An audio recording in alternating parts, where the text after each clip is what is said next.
Hello, hello, fellow VOD watcher. Welcome back. Another day, another sleigh. Time to play Legends Arceus again.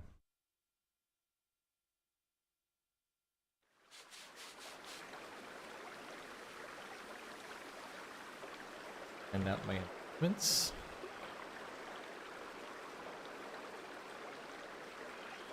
Boom. 1.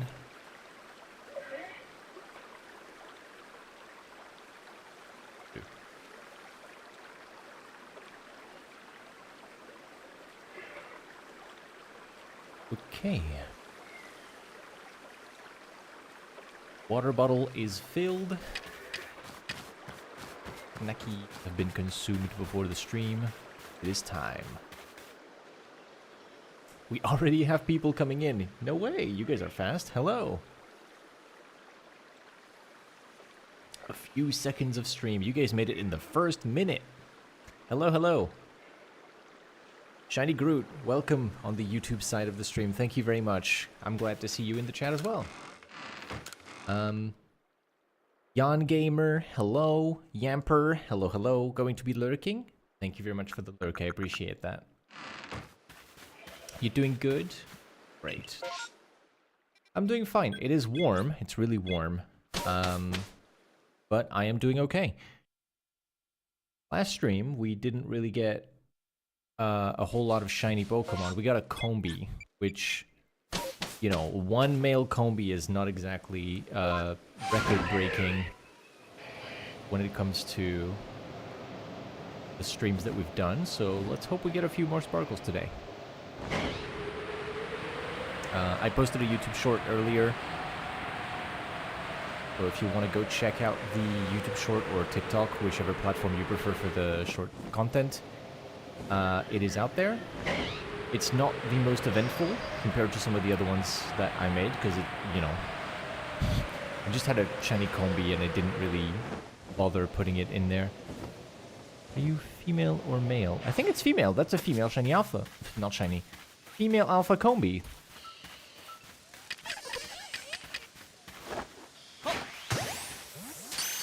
Way to start the stream with a rare find. Yeah, look at that. Red triangle in the top left. That's a female Combi. Big. Speaking of Combi, yeah. That's fun. That's a fun first find of the day. You get anything from the trees. Nope, no shakes.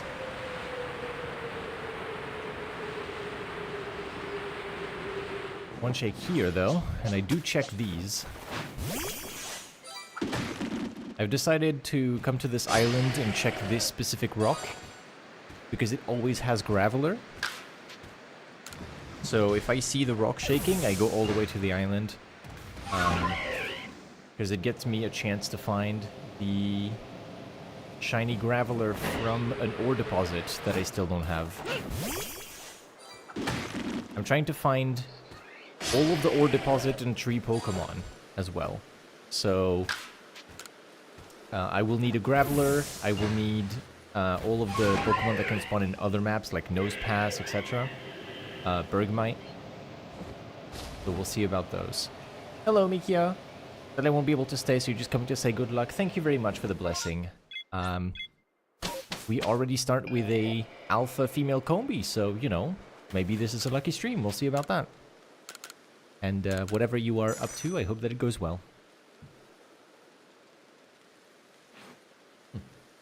I forgot to play music, guys. I forgot to hit play on the music. I have it in a tab, and I never pressed play. Here we go.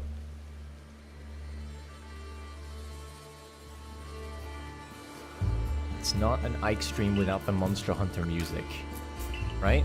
That's how it works.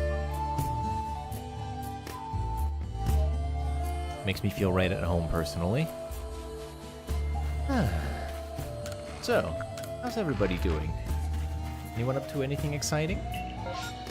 You guys got some cool shiny Pokemon to talk about? Anything you're happy that you found recently? Because for me, I said it in my short that I published, but I got a shiny alpha Zorua offline last time. There it is. I got this little Zorua here from a permutation hunt that I did.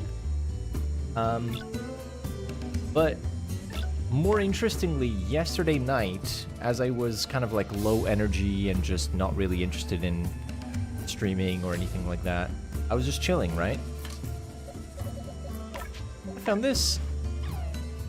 Shiny alpha female Shinx, no permutations, no outbreak. It was just random. I just flew over an area that I almost never go to, which is the area between the static alpha Golbat and the Grand Tree Arena. Usually I just teleport there. I don't bother making the trip. I checked it this time, and it was there. Actually really, really cool. Such a cool find. Going to the swimming pool so your body doesn't become liquid. I mean, if your body becomes liquid while you're in the swimming pool, that's going to be troublesome to get you back. So I would hope for you that you remain solid. And have a good time in the swimming pool. Get fun. Put the Combi in here.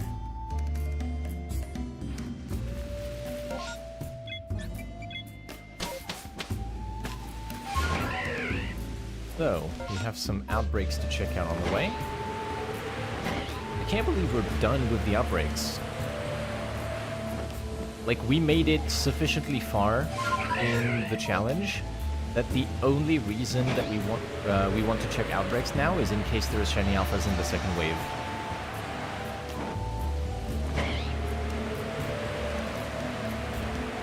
We have successfully caught every outbreak Pokemon as a shiny. Isn't that crazy? Look, here's my targets. You see that Crobat on the right? We found that. I found it off stream. I did permutations for it all day. It took me forever, but I found it. I need to redo my my targets image so it doesn't have this in the middle anymore. But the Crobat is gone. We only have to find static alphas and Cherrim. And then after that, I'm gonna start editing the video and do distortions on the side until I find Sneasel and Weavile, and we'll be good to go.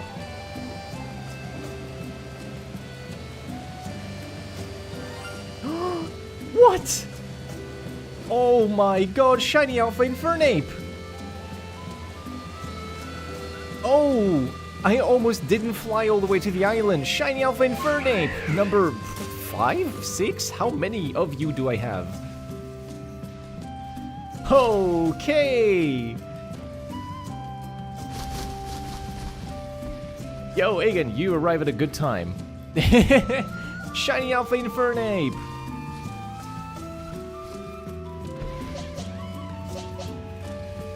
Who do I send? Gumbo, you gotta take this one. Let's go! A girl! Oh my god! No way! It's female! 1 in 8 chance! The starters have a different gender ratio. It's 1 in 8 chance for a female. What? Female shiny alpha Infernape. I don't know if that's gonna catch. Yeah, Gumbo's probably dead. I'm sorry, Gumbo. Oh god, I'm sorry, Gumbo. I need to paralyze it with Ambessa. Oh my god!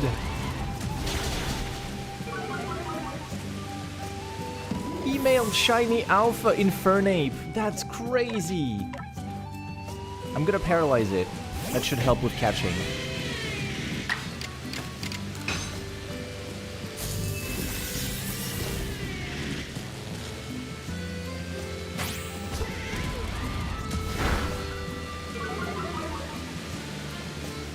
Wow. This should be better now.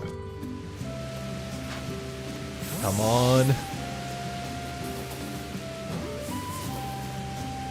That's right. That's right.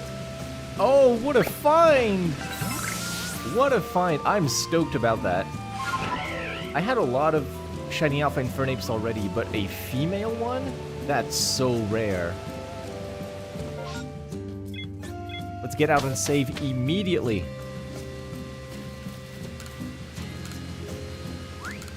Huge find. W, yeah. Thank you for the clip. Thank you, thank you. The stream is already blessed. I'm gonna add a shiny to the count, return to the village, and we're gonna make a save. Yeah, I'm stoked about that. That's crazy.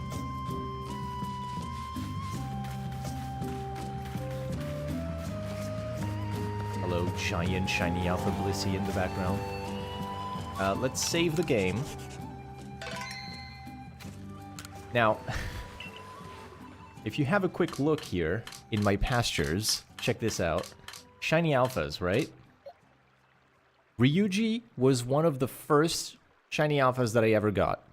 I permuted with a non-perfected entry, so level 10, no shiny charm, and I got it. Insane.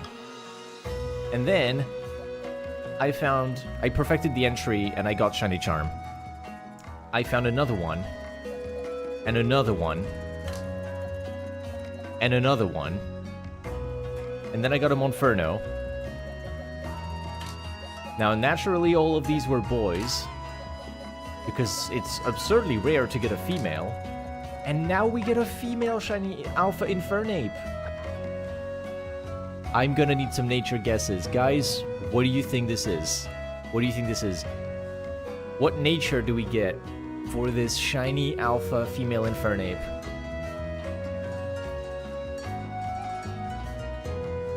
I'm gonna say Rash. I'm gonna say Rash. Sassy. I do like Sassy. Sassy would be nice. Brave. Okay, let's have a look. Let's have a look. She is Careful. A Careful Nature Infernape, which is special attack down and special defense up. Not bad. Not bad. Oh, so good. So good. I'm really glad I got that. That's so cool. A Careful Shiny Alpha Infernape.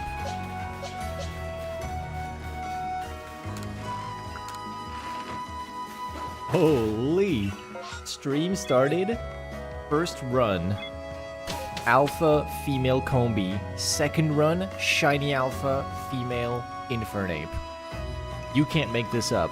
What's the third run gonna have, right? What's the third run gonna have? At this point, I think we start just getting all of our targets, no? Like, I just go check out all the targets we need and we get them.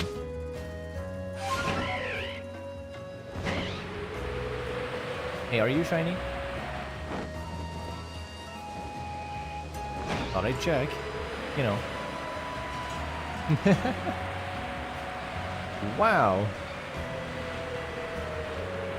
I'm really happy about that. That's good. That's really cool. Second check of the day, yeah. I did first check of the day for the Combi. Second check of the day, Shiny Alpha Female Infernape. So now we're on the third.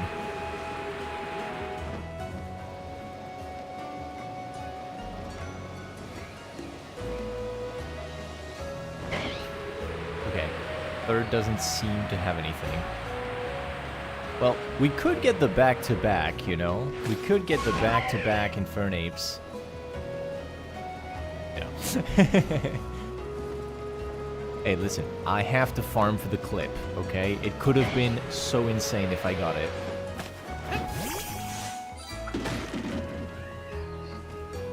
That would have been crazy. Yeah.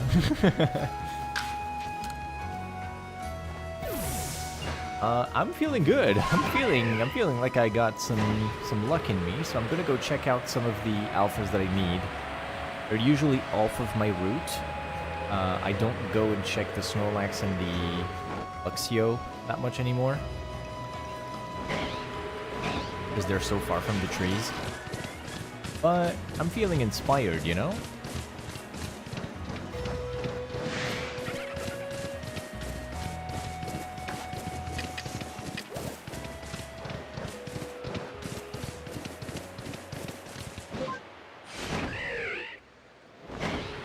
I'm gonna go check the Luxio and the Rapidash, which are my final targets.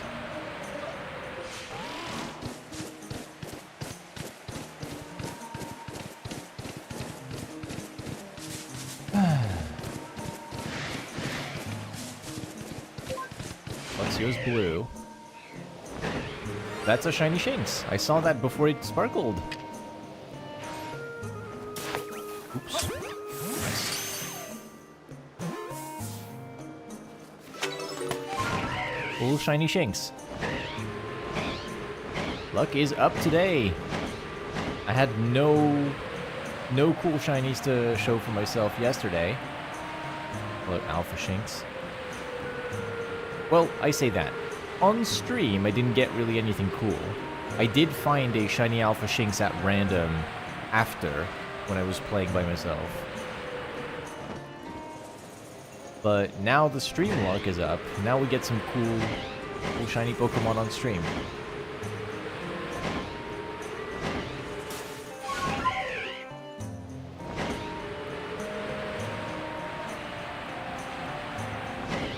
We've checked all the alphas that we need, and nothing was really shiny. I'm going to check the Heracross, because Heracross is one of the targets I would love to find as a male shiny alpha. Heracross has a 50-50 gender ratio, so you could find a male or female just as likely. And I would really like to find a male pink Heracross, because I have the giant Hearthorn shiny alpha female Heracross. Now I want the spiky horn of the male. Also, shiny Groot. I forgot to say because I was super hyped. But congratulations on your shiny alpha Lopunny. Congratulations. I have entirely too many of the bunnies now. I no longer need any of them. I will find more. That's inevitable. But I don't need them anymore. I have so many Lopunnies, I can easily send one over to Legend ZA to have a Mega Lopunny to play with, and that wouldn't even make a dent in my collection in Pokemon Legends Arceus.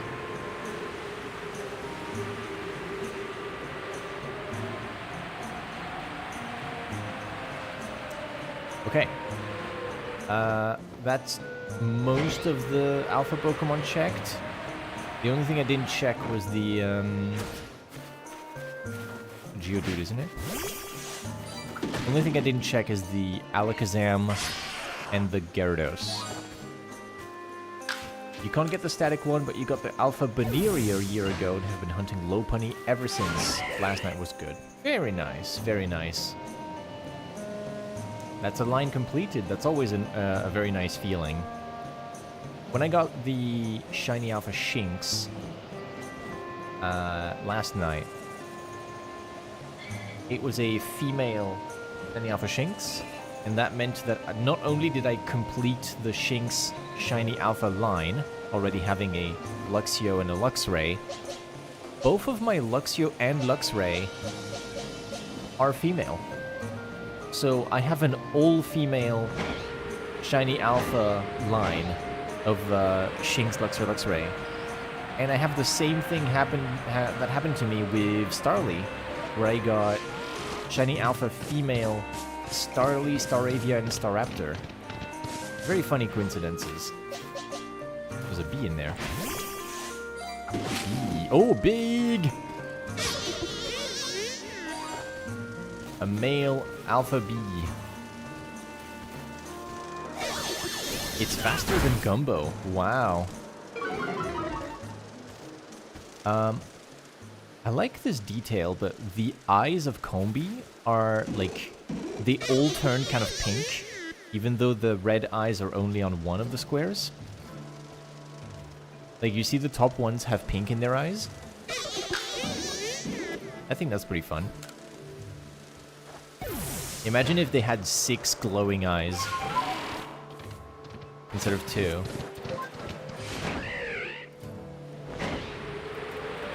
Would be fun. Let me go and check the Alakazam and Gyarados so that we have a full check of every alpha on the map.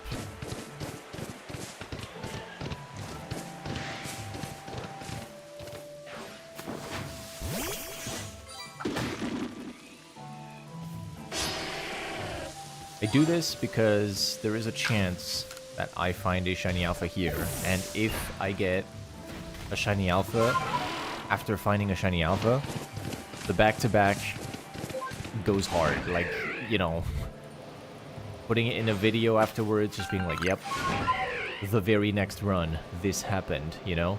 A type. I have to try, I have to go and check everything, make sure that I give it the best shot of happening.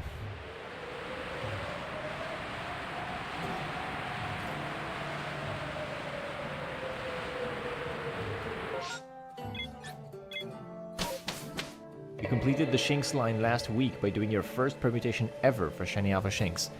It's a very beginner-friendly permutation to do. Shinx is a very easy one because they are all aggressive on sight.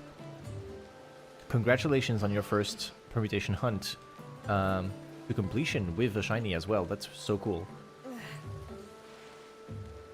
I wasn't as lucky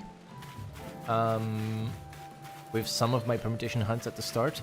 The first time I did permutations, I did get lucky and I did get a really quick shiny alpha, which is my Luxray. My Luxray was the first shiny alpha I permuted and the first shiny alpha I had. And I got it in 6 permutations. And because of that, I was like, man, this method sucks. It's too easy, right? Genuinely, I thought that. I was like, this method sucks because it's too simple. I didn't even feel like I worked too hard to get the shiny. It just happened. And I thought, well, permutations are lame. I'm not gonna do them anymore. That wasn't interesting. You know, I quickly learned that that's not how it goes usually. I was just incredibly lucky. And my next permutation was also lucky with Infernape. This Infernape Ryuji, which I caught in a permutation pretty fast. Considering the fact that I didn't have Charm and I didn't have a perfected Dex entry. It took me a long time to permute it, but it should not have statistically happened. That should have taken hundreds of attempts. It didn't. It took me like maybe 25, 26, something like that. So that was definitely very lucky. Happened on permutation 39 or 49. Is it 49 for 9 base Pokemon? In an MMO with a second wave of alpha Pokemon, the maximum you can have in the first wave is 8. And then if you have 8 Pokemon in the first wave, I believe that gives you around 200 options? Let me check. Let me check for you. Never mind, it's between 8 and 10. So for 9, sorry, I said some... It is 49, you are correct. You are correct. And the maximum with 10 is 94. Not counting the advanced mode, if you're using the same tracker as I am. Because with advanced mode, it goes up to 300 for 9 spawns in the first wave. Or 570 for 10. So it goes up a lot with advanced mode, and advanced mode is, I think, named a little incorrectly. Advanced mode actually brings some of the easiest permutations that you can do to the table. Assuming you haven't tried them yet, Shiny Groot, let me explain this to you real quick. It's actually really simple. Advanced mode on the Shiny Permutation Tracker website, on Rotom Labs, will introduce a thing called ghost permutations. What is a ghost permutation? It's a little quirk in the game's RNG that lets you change the spawns of the second wave of alphas with very little effort. So here's how it works. When you finish a permutation, you do your multiple KOs, and then you have the wave of the second wave of Pokemon spawning in. It's always going to be the same if you do the same steps, right? If you stop just a few steps before the first wave is over, when there are less than 4 Pokemon remaining, and you leave more than 150 meters away or just teleport away to a camp, something will happen when you come back. You come back to the outbreak with less than 4 Pokemon remaining, and the game has unloaded every Pokemon from that outbreak because you are too far away from them, will now want to put them back. Okay? So far so good? The game wants to put the Pokemon back and reload them because you left. You were too far, it preserves some memory, just put them away for a second. You come back, the game is like, okay, let's put back those 4 Pokemon we're missing. It puts 1, 2, 3, and then there's no 4th Pokemon. There's no 4th Pokemon because the outbreak is on its last 3, right? You left when there were just 3 remaining. The game attempting to spawn the 4th Pokemon is a thing that changes the RNG. That is a ghost permutation. It's doing the same as a normal permutation, but when there's less than 4 remaining, you leave. And when you come back, the RNG moves forward by 1 step. Because there are 4 Pokemon that you can do this with, or 3, less than 4, you can do it multiple times. You can do catch everything until there's 3 left, leave, come back, catch 1, leave, come back, catch 1, leave, come back, catch 1. The RNG will move forward +1, +1, +1, and then you get different alpha Pokemon at the end every time. That is a ghost permutation. It's in advanced mode because it's an extra step to do on top of the original permutation, but leaving and coming back is like the easiest thing you can do in a permutation. It's really simple. And so if you want to get more permutations out of your outbreak because you didn't find the shiny, what you can do is use the backup save feature to come back to the outbreak when it's almost over, do some ghost permutation tricks, and just get a bunch of new spawns. The entire second wave of alphas will be different every time you do something new with the combination of leaving and coming back. I hope that explanation was clear enough. Let me know if you have any questions about it, but it's a genuinely very helpful method, and it's not as hard as it sounds.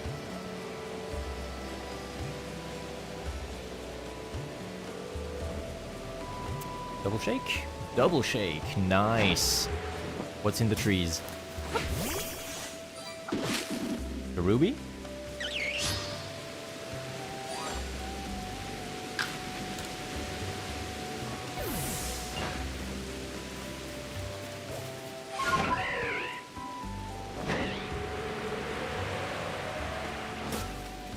And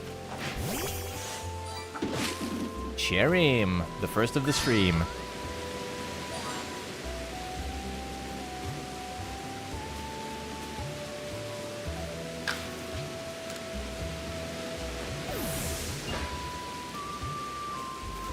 Goodbye, Cherrim.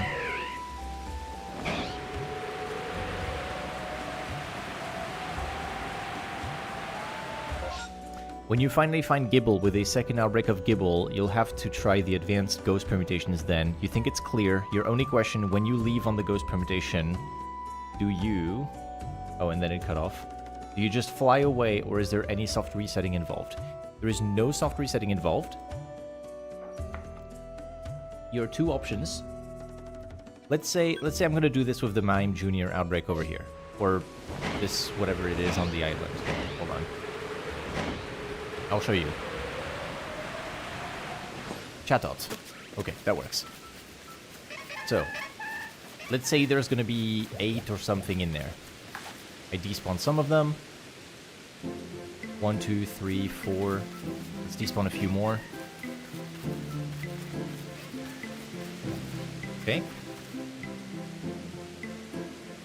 There are 3 remaining, you see? Less than 4 Chatot. So now what you do, you put a marker on the outbreak. Okay. I now want this number to say 150 or above.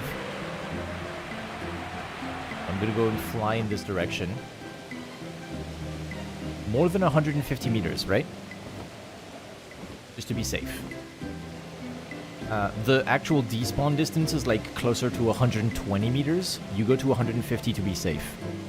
Right?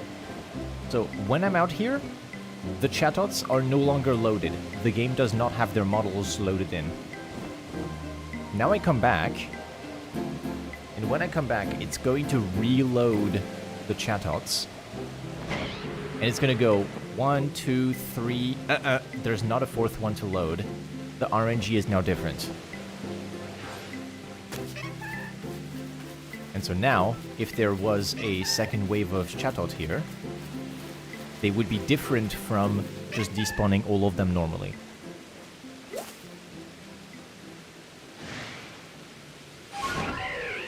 There you go.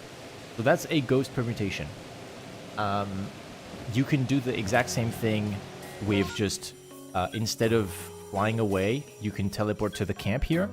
That works too. But something that you can keep in mind is that when you teleport to a camp that has Professor Leventon in it, it sets a backup save. It like updates the backup save, which you could use for getting back to your permutation faster instead. So you might just want to fly away. I don't know if you're familiar with the backup save to optimize time on permutations. The short version of it is that backup saves are an automatically updating feature that always has a little save file in the back, right? Every time you go and teleport to a camp, it updates the save to that location.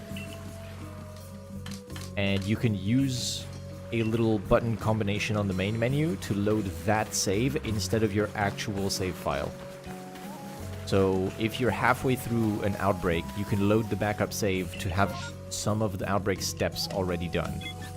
It's a really good way to optimize time in your permutations, because let's say you have to do 2 KO, 2 KO, 3 KO, or 2 KO, 2 KO, 4 KO. Well, you could just do the first 2 steps, 2 KO, 2 KO, set a backup save by going to a camp, by teleporting there, and then you can do 2 KO, no shiny alpha, you reset, you go to the backup save, you do your 3 KO, check, no alpha, go to the backup save, 4 KO, oh, there's the shiny alpha. You saved a bunch of time over redoing the 2 KO, 2 KO every time.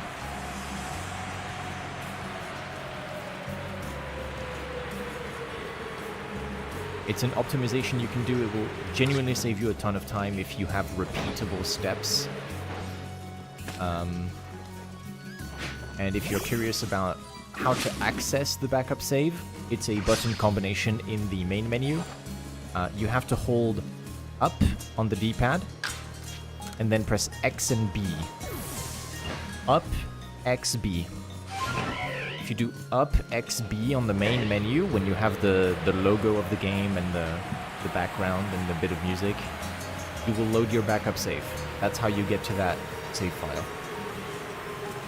Backup saves are also incredibly precious because they automatically happen. So if you lose a shiny, you could almost always recover it with a backup save.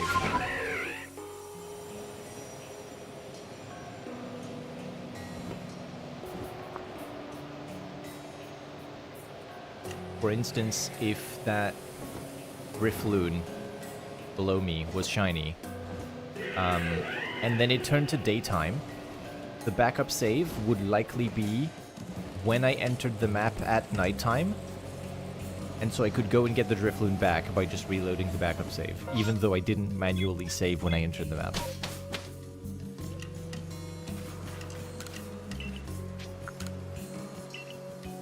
Didn't know about the backup saves, but I'll just fly the 150, you think? Yep. Also, with ghost permutations, can you just redo the same permutation over and over? There are 8 permutations you can get out of a single permutation step with ghosts. Let me show you. Where's my permutations? Here. Do you see this? This is a permutation tracker. We probably are using the same one. That is the advanced mode, okay? But these are permutations on advanced mode. The difference between advanced mode and normal mode is these L steps that get added. This is when you fly away, okay? All of these L's here is when you fly away. So in your case, the base permutation of catch everything here can be done in 8 different ways using the ghost permutations. And they all have a different second wave of alphas if you're doing permutations for a shiny alpha. So in this case, catch everything except 1, leave, and then come back and catch it. Everything except 2, everything except 3, everything except 2, but you do it in 2 different steps, and then some of the more advanced ones. Finishing with the most tedious one, which is leave 3 of them and catch them one by one, leaving in between each of the catches. This is all the ghost permutations you can do out of a single one. And you'll see you have 8, 8, 8. So it very quickly multiplies the number of permutations you can do out of a single outbreak. Sometimes you won't have 8. That's because if there's not a lot of Pokemon left after a multi-KO step, for example here, you KO 4, it respawns just 2 at the end. Well, out of these 2, all that you can do is these 4 steps. So some permutations will give you less, and then some will give you the full 8 permutations. Hope this helps. Oop.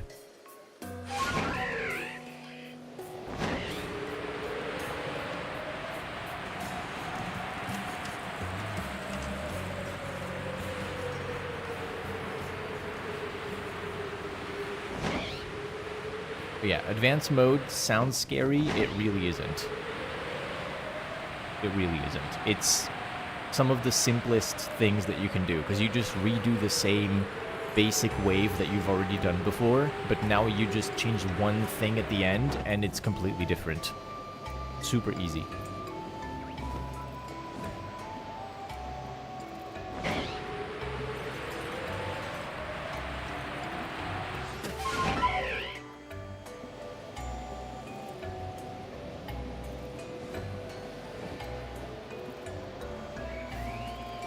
A bit of technical yappage. I haven't gotten to do permutation explanations in a little bit. I hope the info dumping isn't too hard to follow.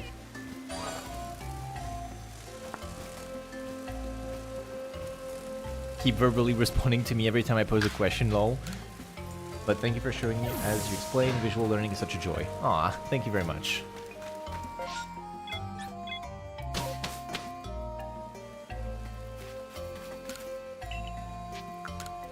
I've been debating making a video on YouTube that explains this kind of concept, trying to break down permutations in a way that's not scary to people, because a lot of times permutations is viewed as like mathematics and tables and like RNG manipulation difficult. It's kind of not. Like, you tried them, you know that they're not really that big of a deal. Like, it's like a soft reset, but you do a slightly different thing every soft reset. So it's not that terrifying, but to most people, they are kind of like this dark horse of shiny hunting methods of like, oh, but it's permutations, ugh. And I don't know if I want to do permutations. And I'm like, you know, if I explained it to you correctly, maybe you'd want to try it out, because it's actually pretty fun. I've done a fair share of shiny hunting, and like, if you are gonna do soft reset and encounters the normal way in other Pokemon games, but you aren't gonna do permutations in this game because you think they're scary, you're missing out, because it's the same thing. It's the same idea of like, you just soft reset and do different encounters, but it's slightly more involved. If anything, I find them less boring. I get tired of doing random encounters and not getting anything done. But with permutations, you actually have something to keep track of. You need to do your outbreak carefully, you need to manage the steps, etc. I find them more fun.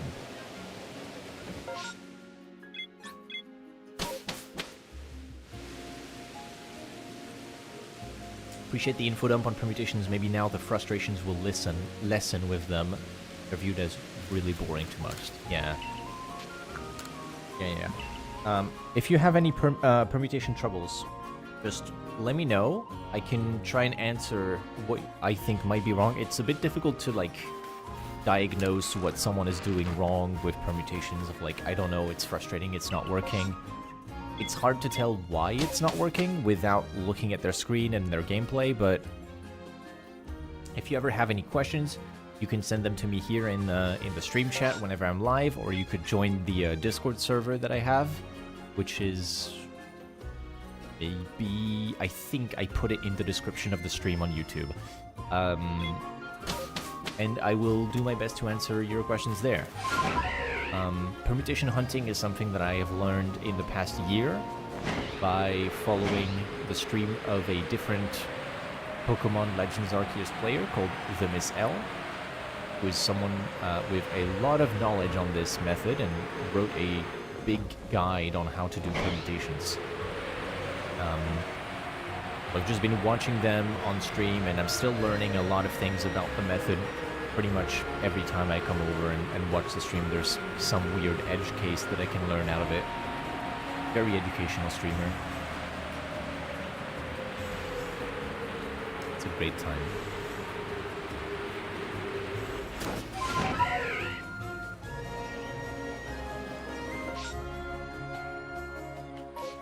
There I go to the Mr. Mime outbreak over there. Sure. Let's go check out the Mimes.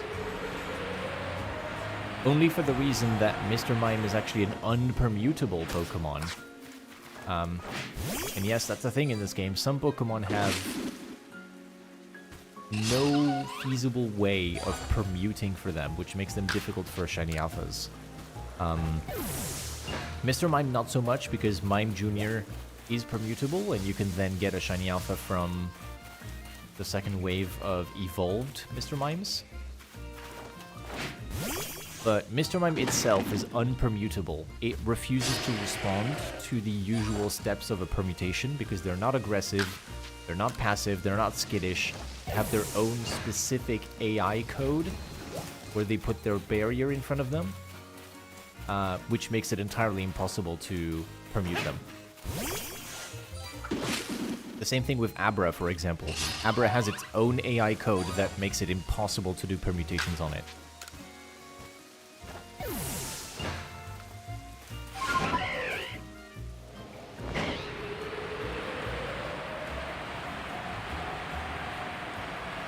And by impossible to do permutations, I mean impossible to do different steps than all the captures and all the ghost permutations, because ghost permutations always work. So, They're not permutable in the sense that you can't really get like 60 steps out of it. You can't do... you can't go to an outbreak of Abra and expect to walk away with like 200 permutations. What you can do is at the very least always get 8. Always, because ghost permutations will work. You just have to leave and come back. Sorry for the derail with permutation tangent. Really appreciate the time you took to explain all that. Not a worry at all. I think by this point I'm fairly knowledgeable, about permutations, and I'm more than happy to talk about it and talk about anything really. I'm running to trees over and over. Having something to yap about for 20 minutes is perfect. I'm definitely completely fine to talk about Pokemon mechanics and things like that, because otherwise I would just be sat here in silence going, not a lot of Cherrim today, huh? These trees ain't shaking, guys. Wow. So, completely fine. These questions are not only okay with me, they're actually welcome. I appreciate them.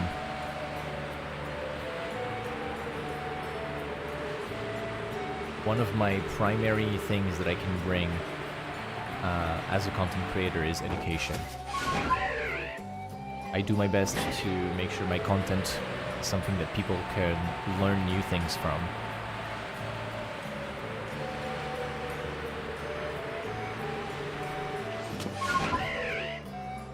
I think there's a lot of quirks in this game that people might not be aware of, and it's really cool that I get to explain them to people because I now know some things about them. Really fun.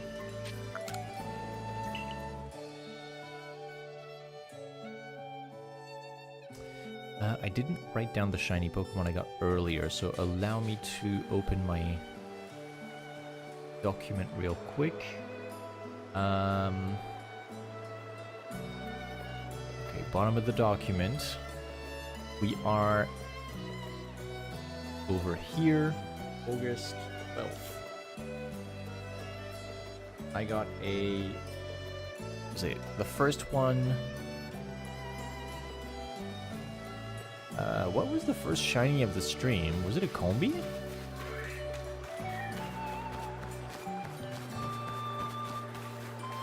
An Ipe? What was it? Oh, it was a Shinx. We got a Shinx. That was after I got Shiny Alpha Email Infernape. Insane.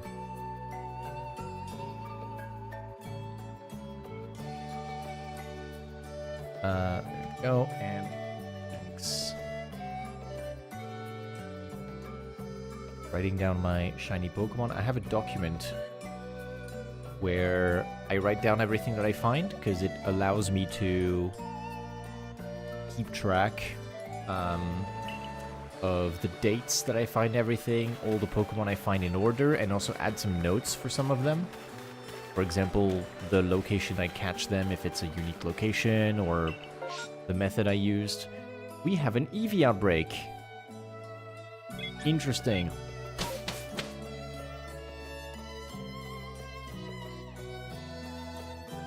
I will respond to you in a second. Let me get to this Eevee outbreak. Eevee is a Pokemon that greatly benefits from permutations. Because there is no way to find Eevee in a massive mass outbreak. The most feasible way for anyone to find a shiny alpha Eevee, besides just having it, is to do permutations on an Eevee outbreak. So, because these mass outbreaks don't have a second wave of alphas, you're stuck with just hoping that one of them spawns as a shiny and an alpha. We'll count how many we got in here. 1, 2, 3, 4,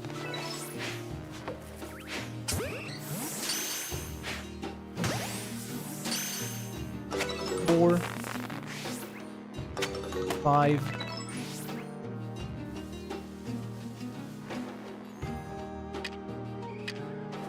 Oh.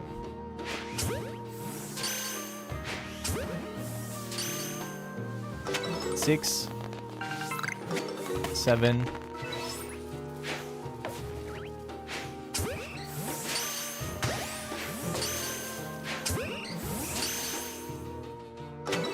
8, 9, 10.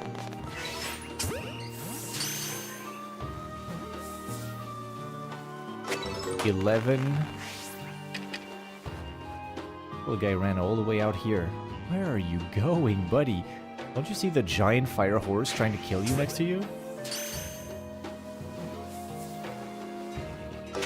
Okay. I think that's 12, so that's not worth it.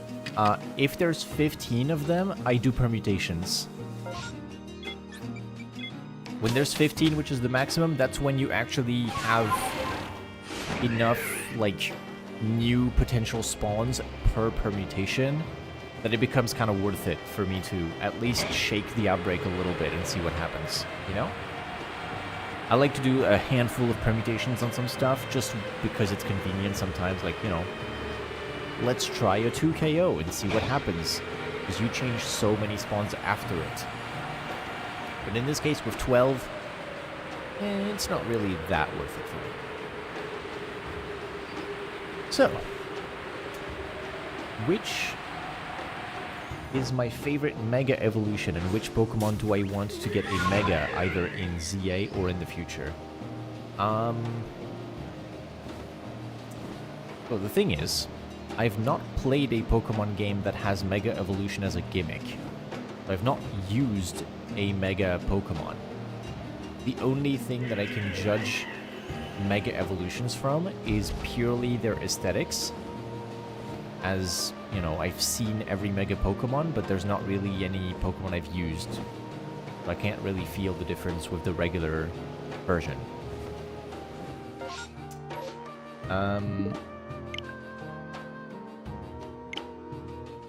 So, with that being said, design-wise, my favorite Mega, I think I really like Gengar. Especially with what they did with the Shiny. I feel like they saved Shiny Gengar with the Mega Evolution. I think that out of the current Mega Evolutions available, this would be one of my favorites. So here I'm not loading my actual save because I haven't saved at the EV Outbreak. I'm loading a backup save. As I said earlier, up on the D-pad, XB on the title screen. Up XB. I hold all 3 of those buttons at the same time. It loads the backup save. Now I'm back here, and the EV Outbreak is still there. So now that we know that the EV Outbreak has 12 spawns, if I counted correctly, and it doesn't have a shiny in it, I'm gonna do some of the most basic steps that I can do to this outbreak. 2 KO, 3 KO, 4 KO. Just to see if I can spawn a shiny out of it. So I go here in the bush, out of range from these EVs. Save manually, because now I don't have to do the trip back to the EV Outbreak anymore. And I'm gonna do a multi-KO on passive Pokemon. So in this case, I can't multi-battle Eevee, so what I do is this. 1, 2. And teleport. So I've just overwritten my backup save, which is why I did a manual save with an untouched outbreak. Because now the backup save is after I already messed with the outbreak a bit, which would make permutations very difficult. So how does it work with massive outbreaks? Mass outbreaks without the massive mass outbreak work pretty much the same. You just don't get a second wave. Which means, when you change the RNG for the rest of the outbreak, that's just for the rest of the outbreak. You don't get a second chance You don't get to change the spawns of anything in the future besides what's already in the outbreak. So here, I'm changing these EVs coming in now. These are different. What I'm not changing is any second wave shenanigans that don't exist. So you gotta make it count. You only get these new spawns.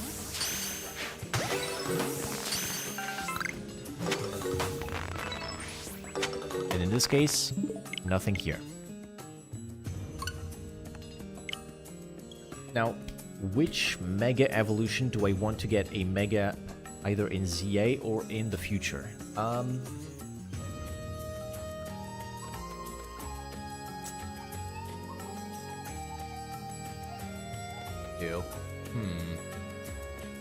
That's a question I haven't really thought about, because I'm like, you know, any Mega would be cool. My first game I'm gonna play with Mega Evolutions. So what could I want? I'm a big Gen 5 fan. I think Generation 5 is my favorite generation of Pokemon, because it brought a new... It brought a completely new Pokédex to the game and didn't really rely on existing designs to carry itself. Just dispose of the horse real quick. Crap, I thought it was gonna turn. Okay, that worked. Okay, the horse was gonna be a problem, so I'm just gonna go ahead and reset my save here.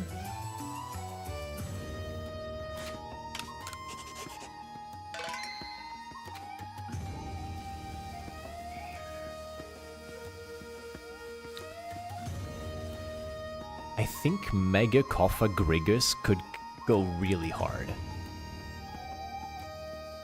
This might be a little bit out of left field, but I think Mega Grigus is gonna be my answer. I would love to see what that looks like. It's not gonna happen because they already gave a new form to the Grigus line with Lunarigus in Generation 8. And they're probably gonna want to prioritize other Pokemon that haven't really received any love. For example, the same way that they gave Kangaskhan a Mega Evolution, or Mawile, I think we're more likely to see something like Mega Maractus, for example, where they give a Pokemon that's a little bit forgotten a new form to see what people think of that. But Grigus, that's going to be my pick just for aura. I think it's going to be an awesome looking Pokemon if it gets a Mega.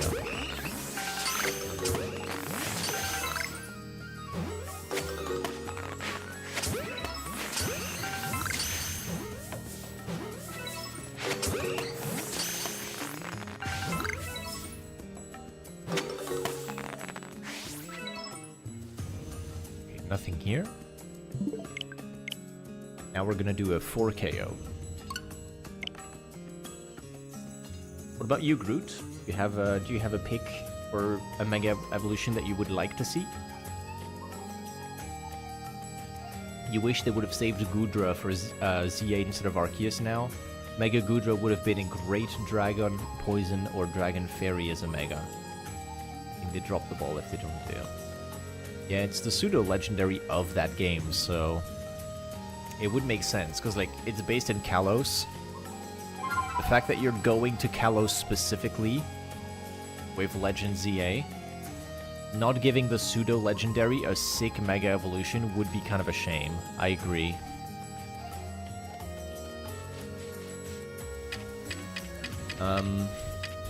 Flygon, yeah. Flygon is a big fan favorite, and I agree. Flygon would be insane with a good Mega. Absolutely. Okay, 1, 2, 3, 4.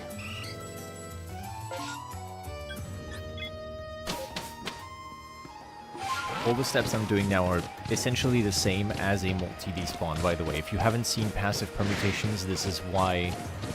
This is how you do them, right? You spook a certain amount of Pokemon, and then teleport away, and when you teleport, you teleport far enough away that all of them disappear and you get new spawns, like this alpha that wasn't here before. You see that Eevee was... there was no alpha in the wave beforehand. But now I have different spawns.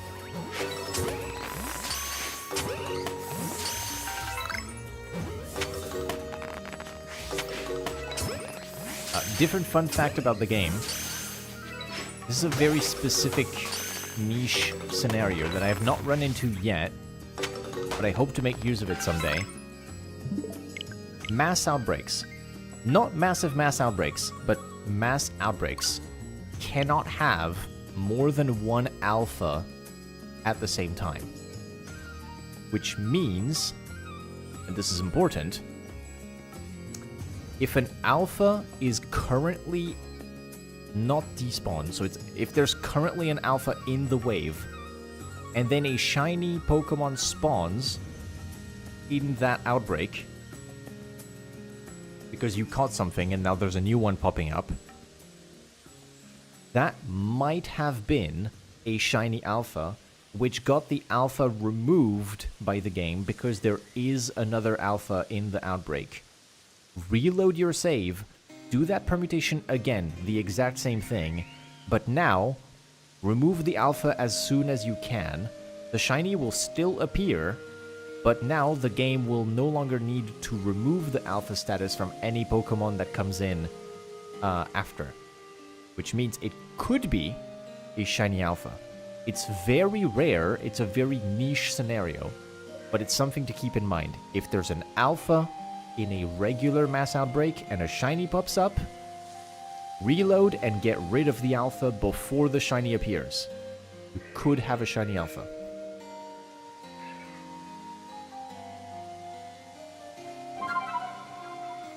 Don't think they will do Mega Flygon in case it ends up looking too much like a fan design. I thought about that, but don't Pokemon have ownership of fan art because it is their IP? Like, legally, I'm pretty sure because it's their IP, if there is fan art that exists that looks like a design they might have come up with, they can claim that it's their ideas and it's their IP and it wasn't taken from a fan, it's just that the fan drew something and technically they don't have any legal grounds for suing or whatever. Of course there's gonna be, like, people pointing and being like, they stole it from a fan, and really they could have been two different things happening in parallel. Like, the fan makes their fan art, Mr. Ken Sugimori makes the design for the Pokemon. Completely separate, they've never encountered one another. They come to the same conclusions for what a Pokemon could look like. What are they gonna do? Right? What are they gonna do? Some people will yell, well, it's theft, it's theft. They might not even have seen that to begin with. I don't think they're Googling, like, Mega Flygon just to avoid what Mega Flygon could look like if a fan has already drawn it or whatever. On Blue Sky, I saw a person having a Dragonite OC. Like a furry person having their own little Dragonite design that they made. Which was like a slightly chubbier Dragonite with smaller wings, and they have Dragonair wings on their head. And people just tagged them like, oh my god, look, Mega Dragonite is actually your OC. They took your OC. It's like, you know, it's cute. The person was freaking out about it like, oh my god, that's so cool, my OC is gonna be in the game, basically. But these things happen individually, like, it's just coincidences.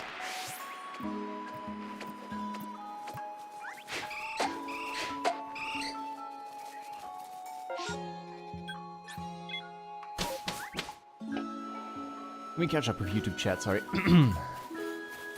Keep saying anything Kalos deserves megas. How do you do the original? How do you do the originals and only Diancie gets a Gen 6 mega? Yeah. Would like to see Chestnut and Delphox get the Battle Bond treatment over Mega so that Ash Greninja still has play. I think it's likely. What? Doing in the tree? Get down. Down. That's up. Okay, whatever.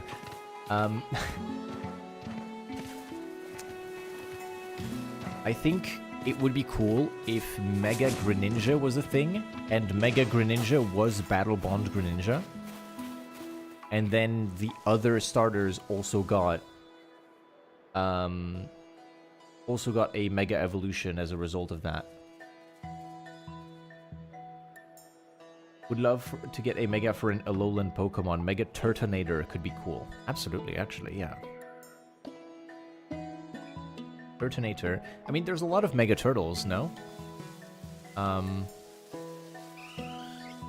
Actually, I say that. How many Mega Turtles are there?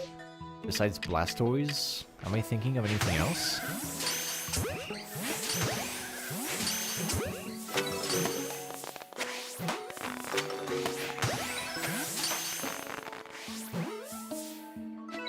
Can't think right now, it's too hot. It's really warm. The PC is heating the room as well. Ugh. It is bad.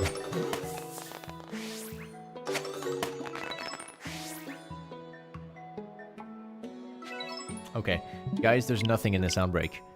Like, there might be something in this outbreak, but I'm just gonna move on and keep going back to the trees. Out of left field, Mega Cyclizar, and it gets elements of Koraidon and Miraidon. Ooh. I feel like they wouldn't do it just because of the slight confusion that, you know, what if people think that it becomes an evolution line, like a 3-stage, like Cyclizar, Mega Cyclizar, Koraidon, Cyclizar, Mega Cyclizar, Miraidon.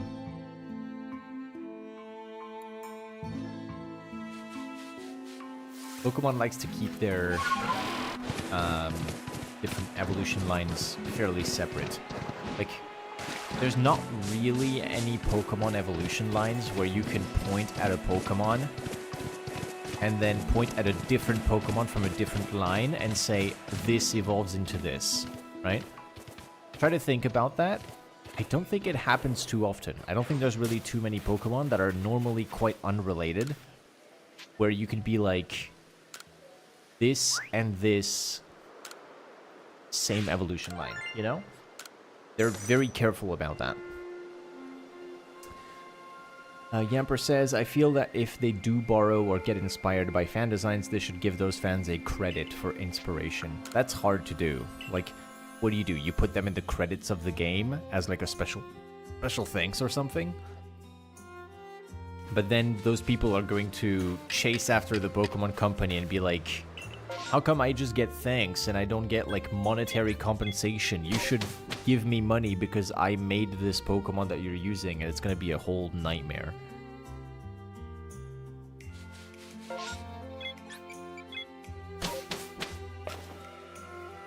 You just hope they do Flygon as a Mega. It doesn't end up looking like Mega Latios and Latias. They would want to be distinct about those, I'm pretty sure. What's funny is that Latios and Latias are not distinct from one another at all, but they would probably want to be distinct about what Flygon would look like compared to Mega Latios and Latias. Because Flygon has the goggles, I would say it would make more sense for Flygon to start going into the direction of those aeroplanes, like the old aeroplanes. Like, think Porco Rosso from Ghibli. You know, those kinds of, like, old hydroplanes and things like that. Like, maybe not hydroplane, because there's no connection to water with Flygon, but if you go in the direction of those really old airplanes, you could have something interesting, because the Latios and Latias are jet engine planes.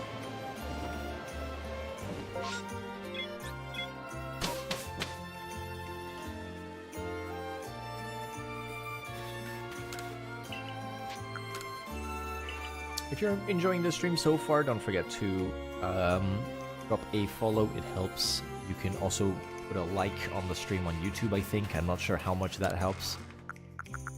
But any bit of support is appreciated. Thank you very much. And don't forget to hydrate and stretch and take care of yourselves.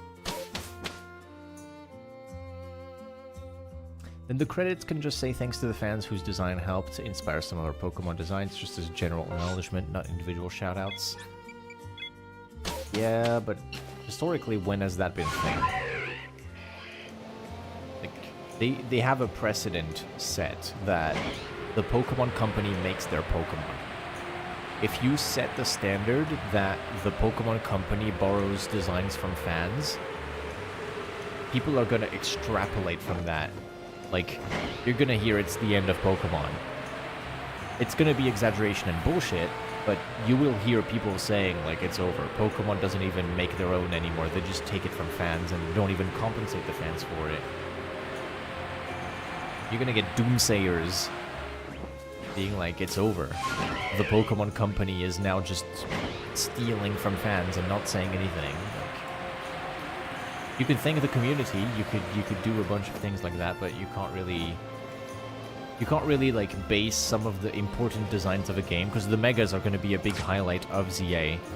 You can't realistically take those from the fans.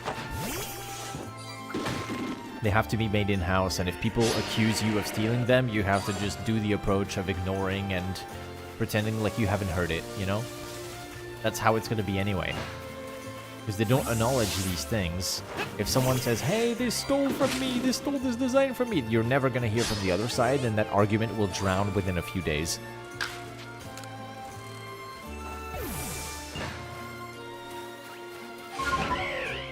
As long as you don't acknowledge the problem usually just dies out. Which is not to say that they're actually stealing from anyone.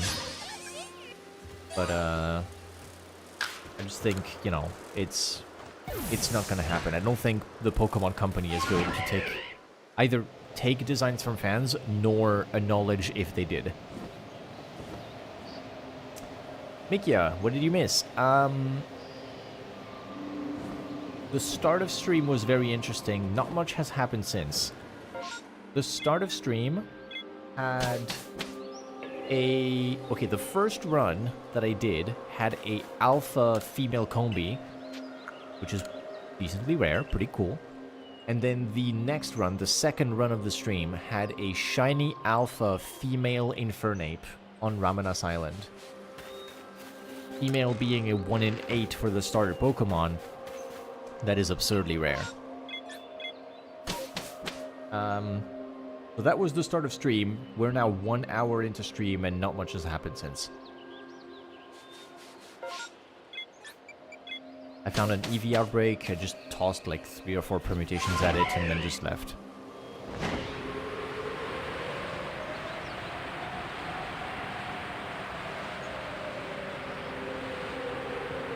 There will still be some some people that tried to claim that Pokemon copied their designs. That will never change. Yeah. It will never change, but Pokemon will never acknowledge them the same as they have done before.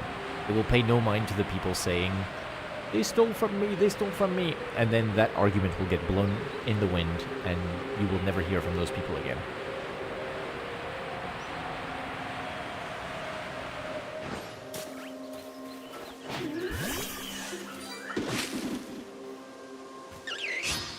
Here, Ruby. Thank you very much, Mikia.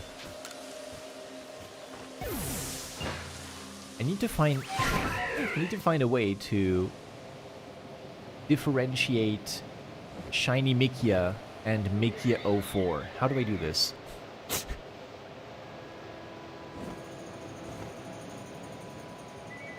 Because if I'm gonna have Mikia 04 and Shiny Mikia in my Twitch chat at the same time, how do I differentiate the two?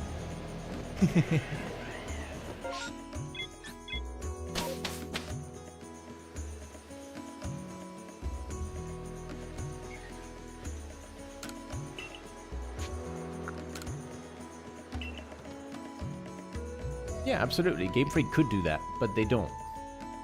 Because they become the villain.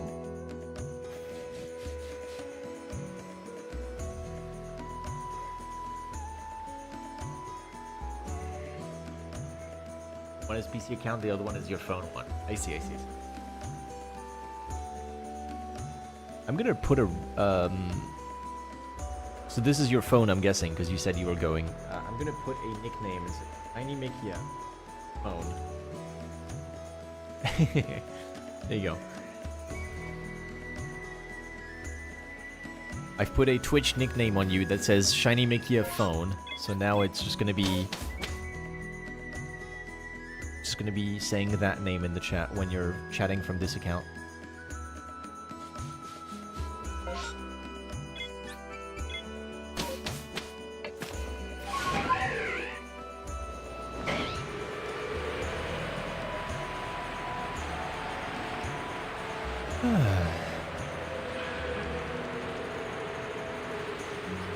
I hope everyone is doing good, chat.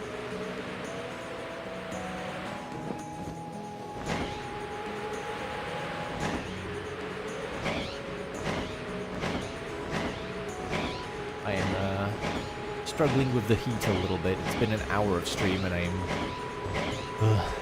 you know, feeling a little bit tired.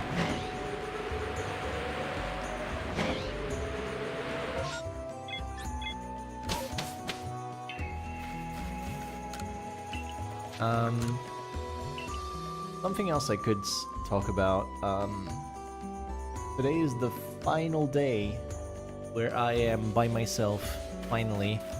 My partner, who was in the UK for the past 2 months now because of passport issues, is finally coming back to France.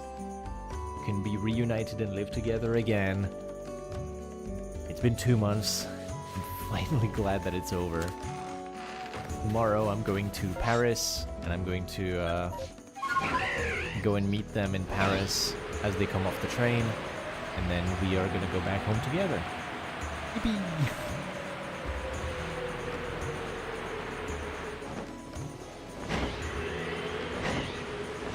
Hello, Nolan. Welcome to the stream. Welcome, welcome. We're chilling. Not much happened recently, but the start of stream was pretty crazy. We got a shiny alpha female Infernape.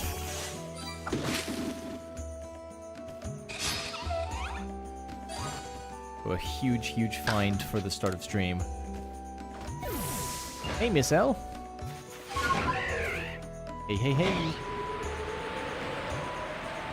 Yeah, shiny alpha female Infernape happened at the start of stream with the static spawn. Velociraptors. Check the Snorlax.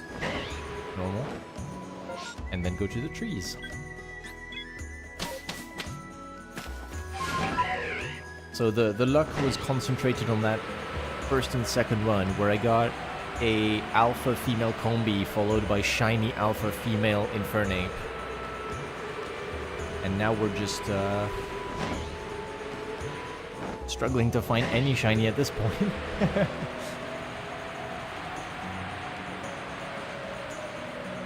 How are you doing, Miss L? You excited for the Ghost Trick watch party tonight? I know I am. Can't wait to find out about this game a bit more. Getting to hang out. It's gonna be fun. You know it. Let's go. Ahaha! A bunch of French viewers. Everyone, we're going to be nice to the French. Bonjour la France. Merci Agan pour le raid, ça fait plaisir. On parle anglais sur ce stream, donc je vais repasser en anglais si ça vous dérange pas.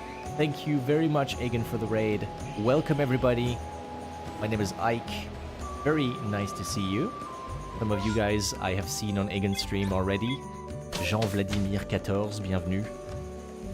Murphy, hello. Hello, my name is Ike. I'm a shiny hunter. I play Pokémon Legends Arceus. And thank you very much, Egan. I hope you've had a wonderful stream. What were you playing? Were you distortion hunting? Doing some distortions on the side while you're doing some browser games or stuff? You got the big Rhyperior, congratulations, from the static in Coronet Highlands. That's cool. I think this is actually the first time I'm hearing you speak French. Wow. Whoa. I conceal the French. I hide it. I will let no one know the secret. Omelette du fromage. Your French is so different than your English one. Yeah, I do my best to hide the accent. The French accent is a little bit difficult for some people, maybe off-putting for some. I can do the French accent in English. It's comedy. It's very easy to do and it sounds funny. But otherwise, I try to just stick to my usual English / American / Canadian accent. Can't stay, you're looking in the shadow. Have a good stream. Thank you very much again. You rest, you take it easy. Congrats on your big Rhyperior. And thank you very much again for bringing everyone over. If anyone needs to take it easy and get out after the raid, that's completely okay. You can rest. I appreciate that you came over here. I did a hydration check. I am actually going to finish my water bottle here. Hello, Squid. That combi is going crazy, guys. Yeah, you seeing this, Gumbo? You seeing this? That's crazy. I agree.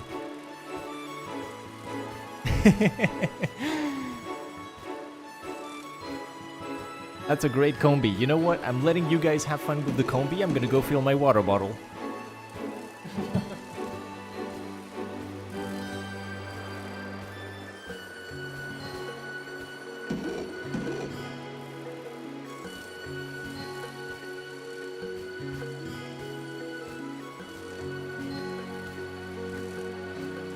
It's still going.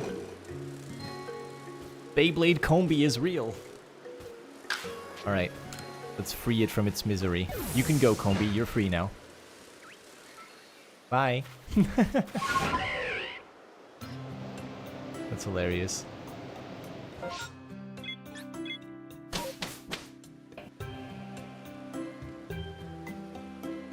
Combi be like, wee.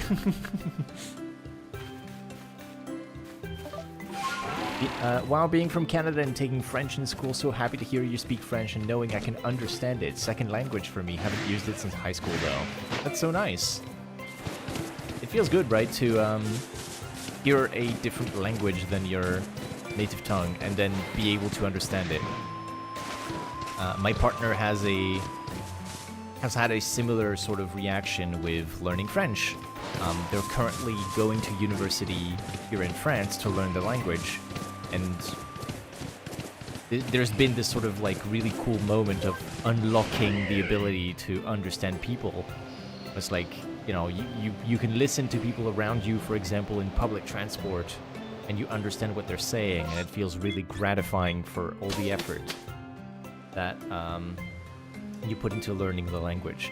Myself, I know mostly two. I wouldn't say I know Spanish, even though I've studied Spanish. Solo puedo hablar un poquito de español. It's not my best language. I can do a tiny bit of Spanish, but it's very rudimentary. Also, my nose is stuffy, which is not great for doing Spanish. The sounds are up in the nose normally.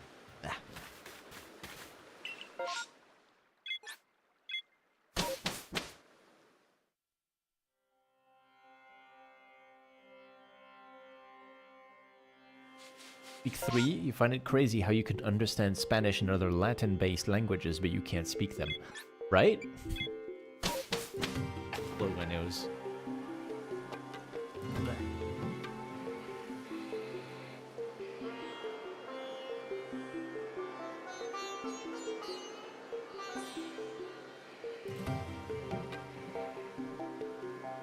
Right. That's great to hear that. As non-native English speaker, we feel like we got to speak English, but English speakers are not making any effort. I will say the English government is not really setting them up for success.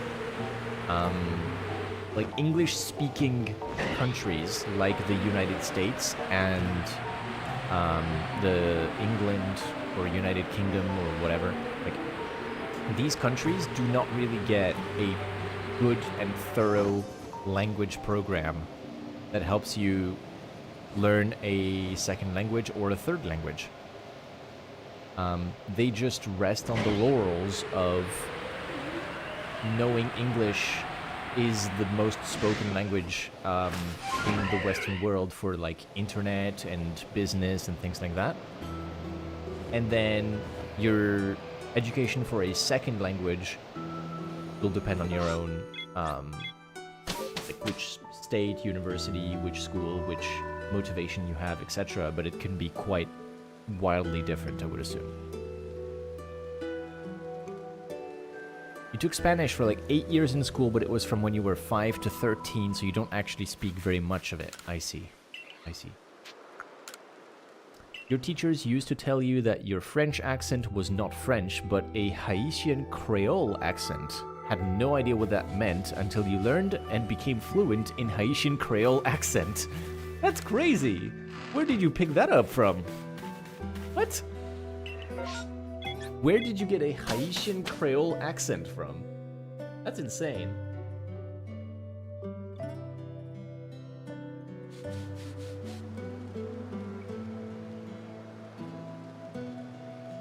By any show, by any speaker, any...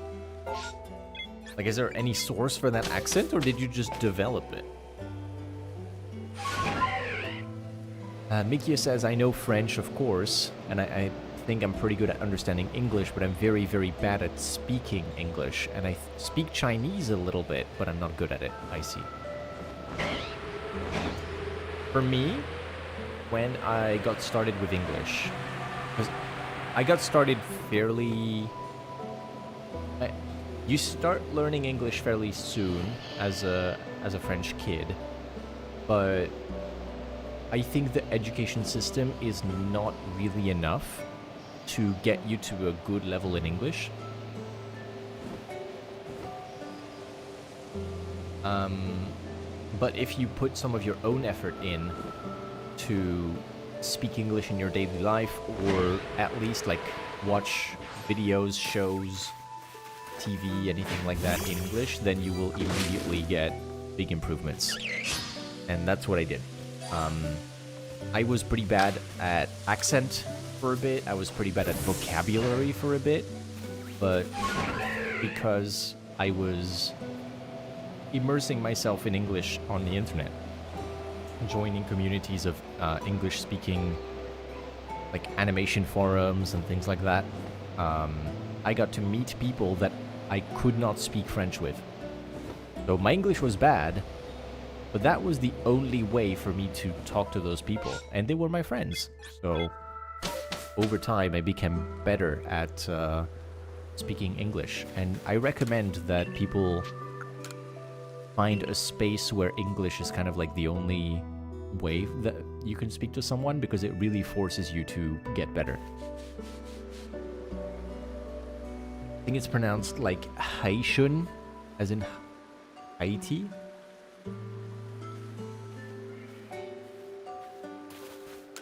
Haitian, yeah. Don't know how I said it before, but Haitian makes sense.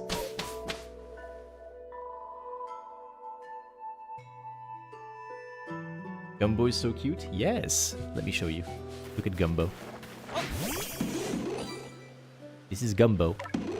I love Gumbo.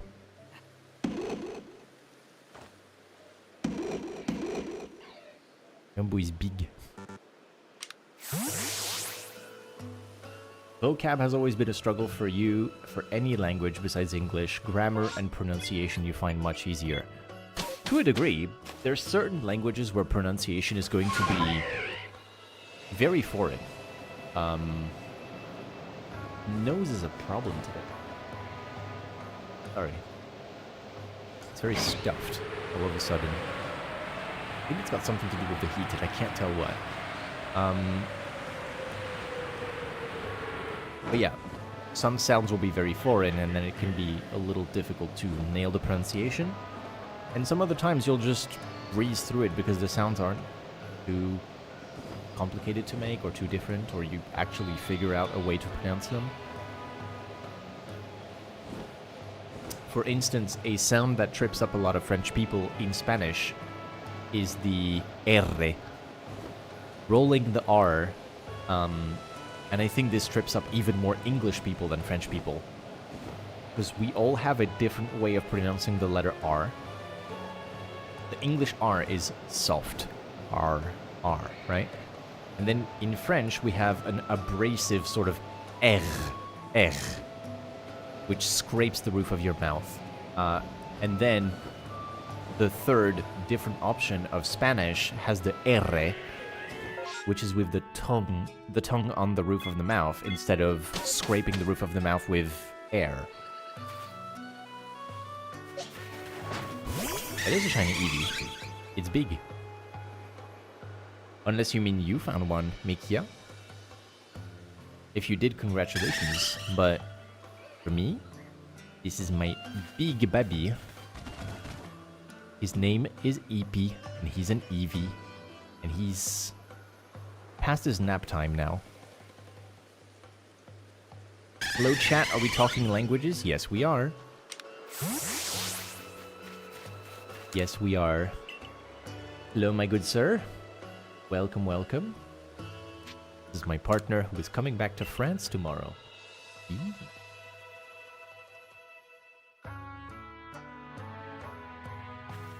Let me catch up with YouTube chat that I have left in the dust as I was trying to discuss some stuff.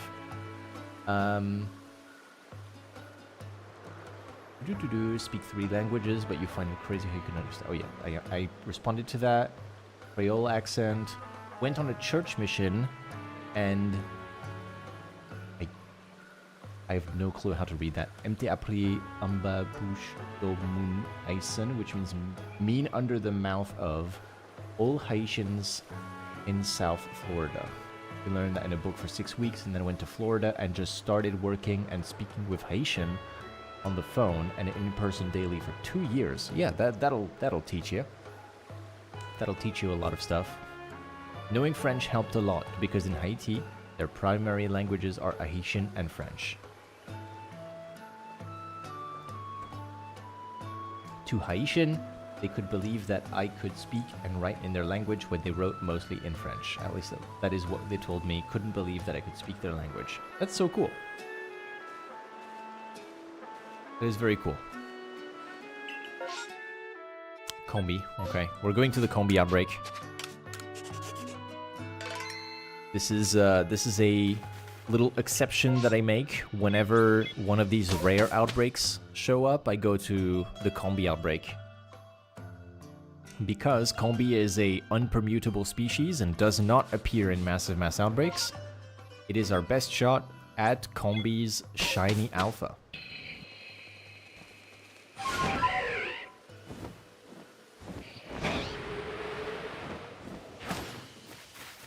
Let's go ahead and check out this outbreak.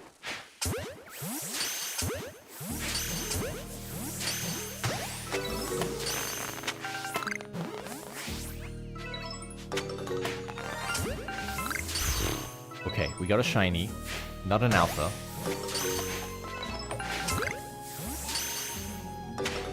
I got a bit spooked, I'm not gonna lie. It's a male shiny Combi.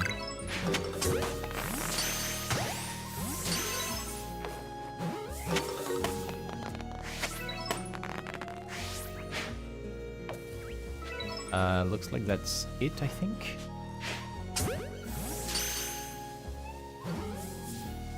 Actually, there's 4 right now. There's more, there's more.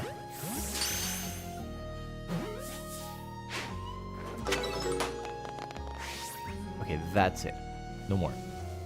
I'm very sorry to this male Combi, but for the second time in 2 days, I am not keeping it. This is the second time I get to a Combi outbreak and find a male shiny Combi. I'm good. I'm not gonna keep a shiny male Combi and clutter my boxes.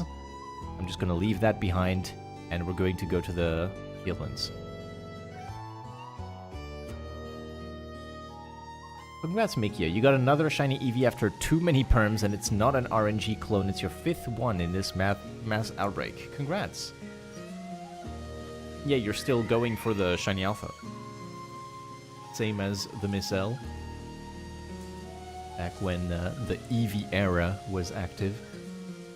If you go to Louisiana, you'll hear a lot of French Creole, which would probably be difficult for me to understand, even if it's technically the same language. Like trying to understand someone with a thick Scottish accent speaking English. Yeah, speaking of, I did have trouble understanding Ash's father for a little bit. Scottish man. I had to calibrate, you know? Like, you know the pressure of meeting your partner's parents for the first time? Imagine one of them is speaking a demon language you don't even understand. Like, I shook this man's hand and then had to tune my brain to 200% power to try and understand the words that he was speaking in English, which is a language that I speak. Yeah, that was an experience.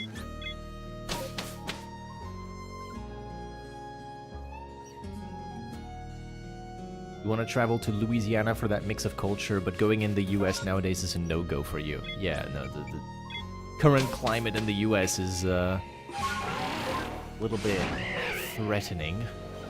Especially if you're part of any kind of minority, it's not really something that you want to do.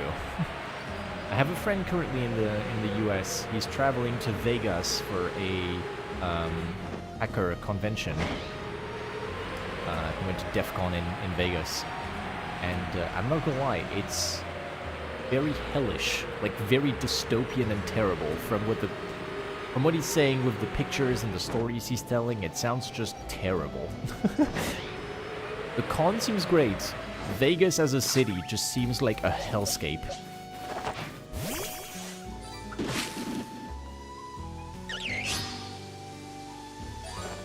You also struggle to understand my dad in French because he speaks more casually with words you don't know yet.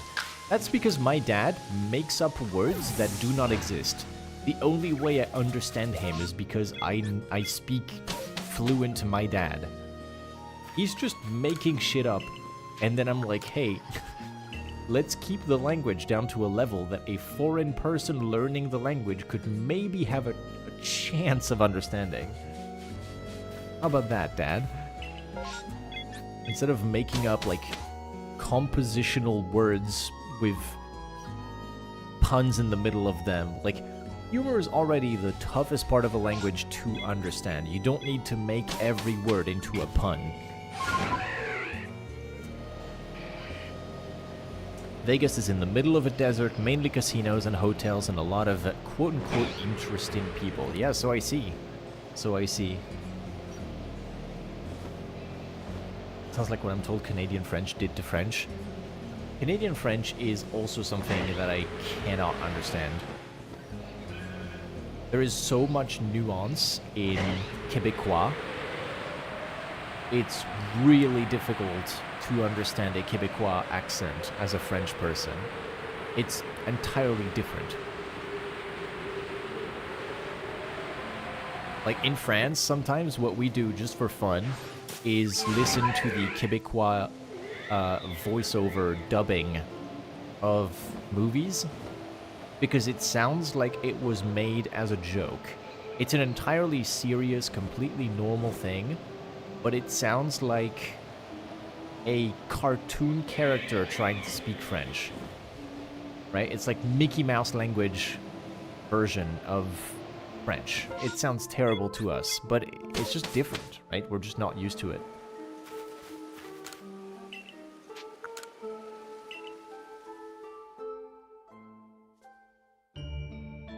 Billionaires and homeless people without anything between. Yeah, pretty much.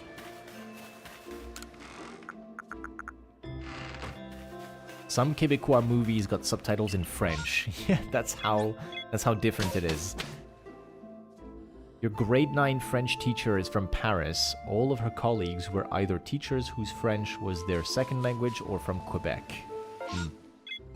I mean, if you're in North America... then I guess French teachers are more likely to come from Quebec than they are to come from overseas. Being a teacher is hard enough. I can't imagine being a teacher and moving across the ocean to go to America to teach in the American educational system. That sounds like the worst decision you could possibly make in your career. The American education system is a complete joke.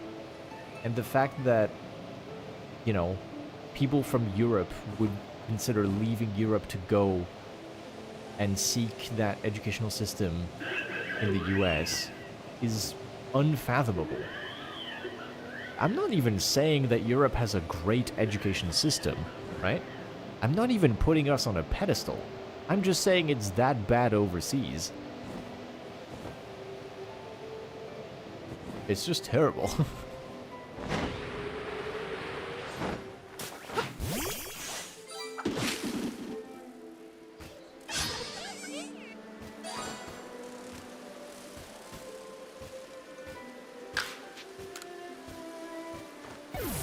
Especially now, yeah. Especially now, because, you know, when you put an idiot at the lead of a country, education takes a big fucking hit. Because the idiot person is like, well, what's the point of education anyways? And then removes all the funding from it. Or changes the program of what is being taught to fit their narrative, which is abhorrent.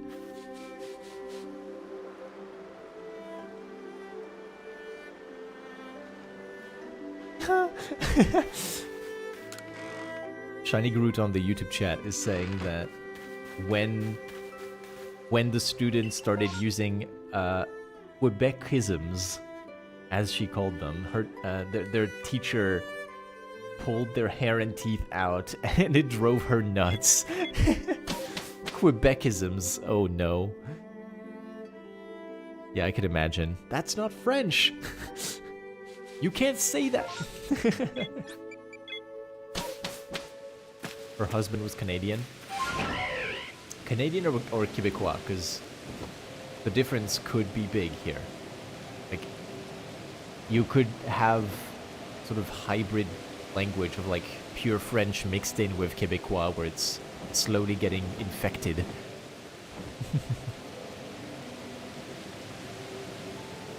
Hostie Kalis Tabarnak.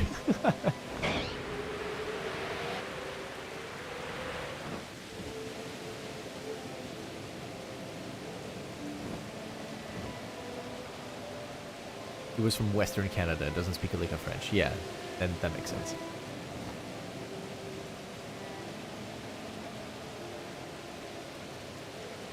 A person who is the head of your education department is someone who worked for the WWE, specifically being the former owner's wife. I did see that. There was a few posts about that. People being like, hey, so the head of education is now this person affiliated with the wrestling thing. That makes them apt to lead the education department. Questionable. It's okay. You know why? One day, we will wake up to his obituary. That's all I will say.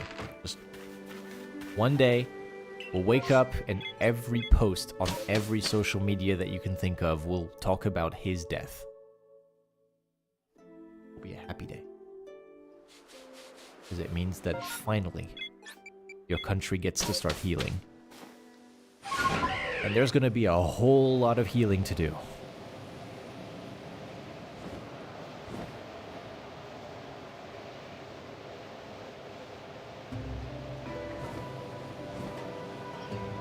Yeah, Yumper.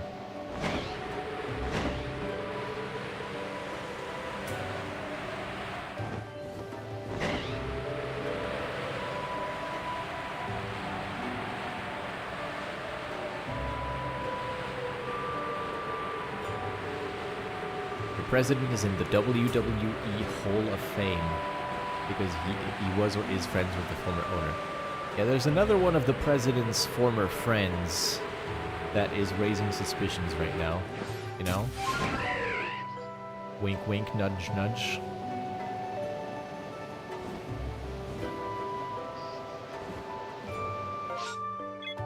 I don't intend for the stream to get super political, but you can clearly tell what side I am on.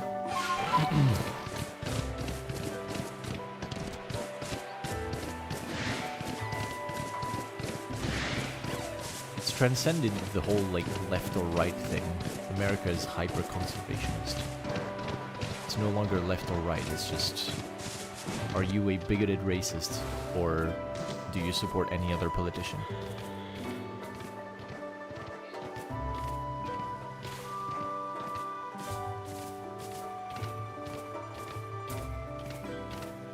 Hello, Alpha Eevee. Good thing I wandered off this way, in case. Fail.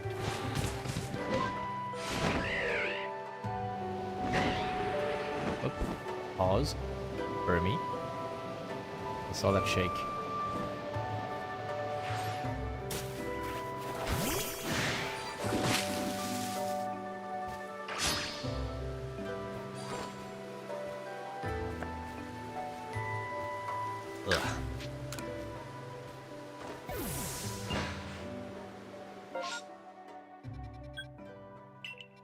Getting targeted. Oops. Oh, there we go.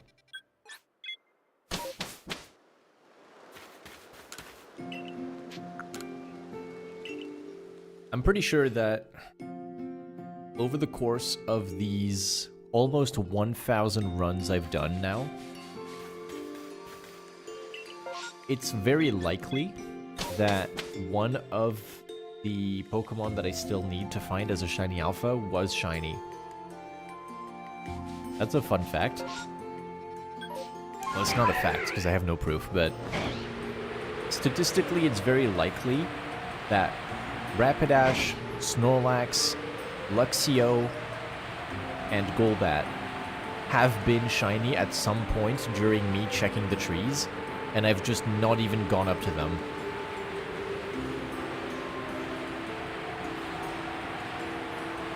How fun.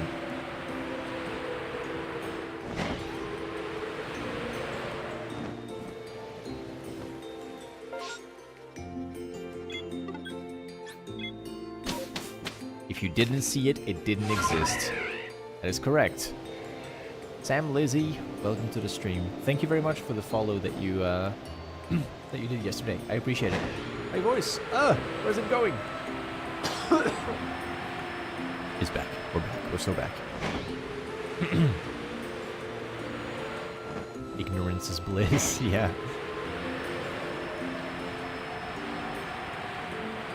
I close my eyes.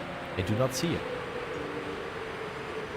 If you had been checking them each time, each run would have been slower. Yep. And there's a decent chance they wouldn't have shown. Indeed. Guys, literally 1984. Literally 1984. I don't even have the Cherrim yet. Literally 1984. That's all I can say.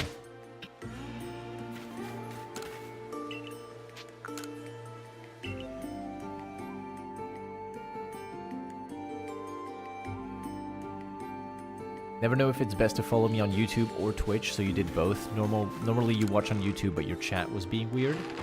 I see. If you're more comfortable with YouTube, it's completely fine to go there.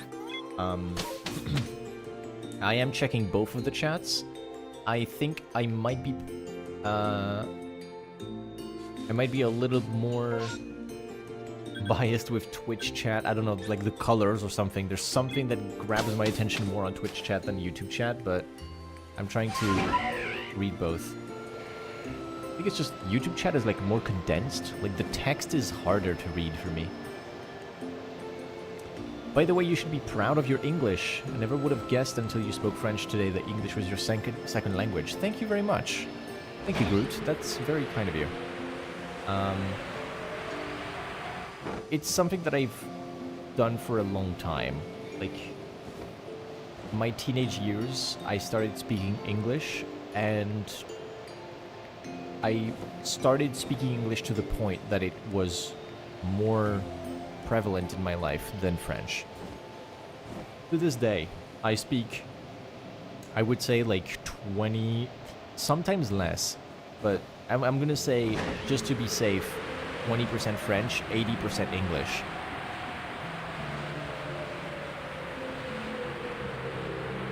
Stealing your joke from the EV perms? I completely forgot that you made the joke in the EV perms. I'm sorry, I didn't see the copyright sign when I made the joke in my head. SMH my head. Kidding. Let me see the damn Arceus. There you go.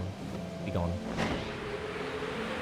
I care not for the yellow cats unless it is the biggest yellow cat. That's the one I want. Let me go and check on him. How's the yellow cat doing?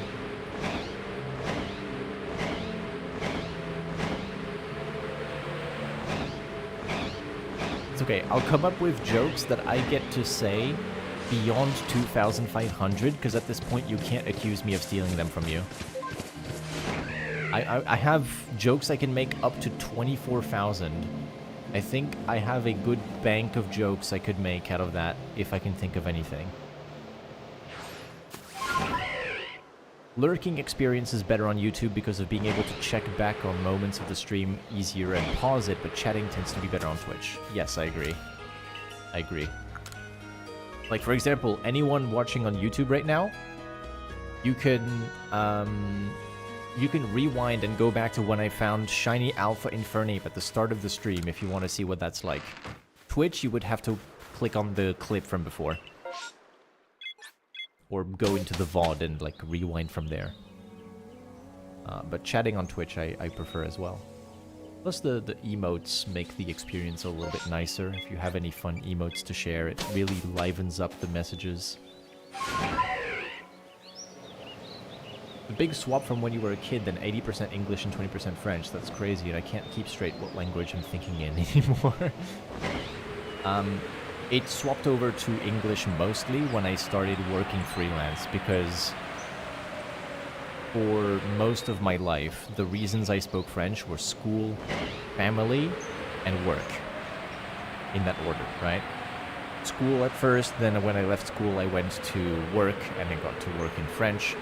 And then the work that I did, funnily enough, I spoke like 50-50 between French and English, because I worked with a creative agency, like a design agency of sorts, that was started by a Brazilian man with a French business partner. Like, the two of them started a business to do graphic design and things like that. And so I spoke English half the time in the office, because I was chatting with my creative director, who is Brazilian. And now that I'm freelance and I'm doing my own work back at home, well, I don't really have a reason to speak French to other people daily besides chatting with my family, speaking French to my partner if we want to practice French. That's kind of it. This is going to be a little bit piece of a sad lore right here, but, you know, gives a reason for why I don't speak French so much. My friends from university and high school and things like that have all gone in different directions, so I don't really have a... I forgot to implement the comment. I don't really have a reason to speak French anymore, because my friends nowadays are English speakers. Don't have too many French-speaking friends present in my day-to-day life anymore. I'm also terrible at keeping in touch with people, so that doesn't help.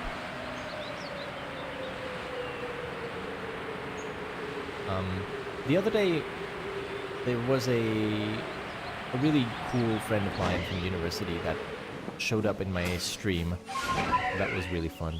Just like popped up in the chat like, hey! I was like, oh my god, hi! What the hell? Friend from university I haven't talked to in like over a year. How you doing?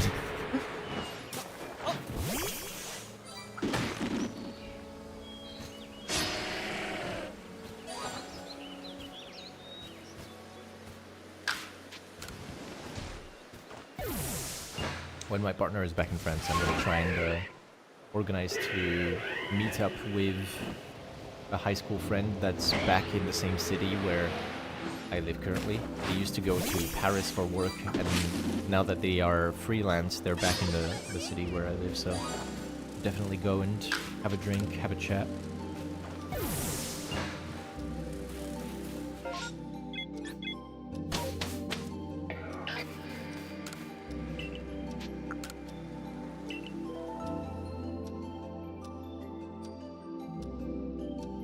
Ooh, it's warm.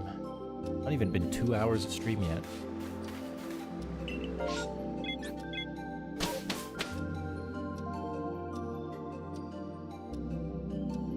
Hopefully the temperatures go down as the sun does.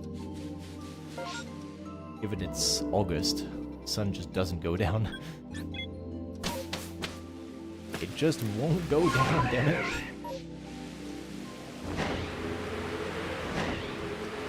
It's 7 p.m. currently in France.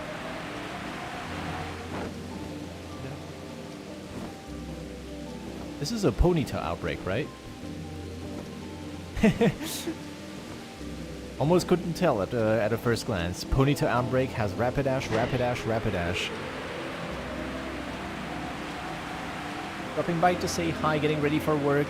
Thank you for saying hi, thank you for passing by. Shiny Hunter Shadow, thank you. Hope that your work day goes alright, and I appreciate. Hello.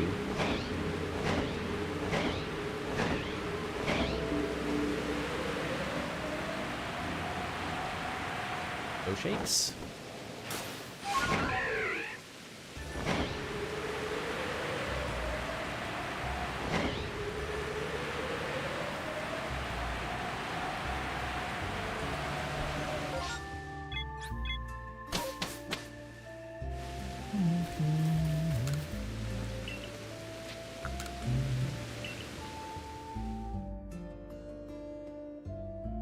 I can't believe Monster Hunter Wilds is still mostly negative on the reviews on Steam. What an incredible game, and people just immediately went like review bombing it because they rushed the hell out of the game and then were like, oh, there's no content, and also it plays bad on my computer, which is a valid thing to say, but also your computer is from 2014 and this is now a 2025 game. It's maybe time to upgrade a bit. Injury is named from Song of Shadows, but despite everything, it is still you. Indeed. Despite everything, it is still you. I figured I'd greet you with the new name now that you have one.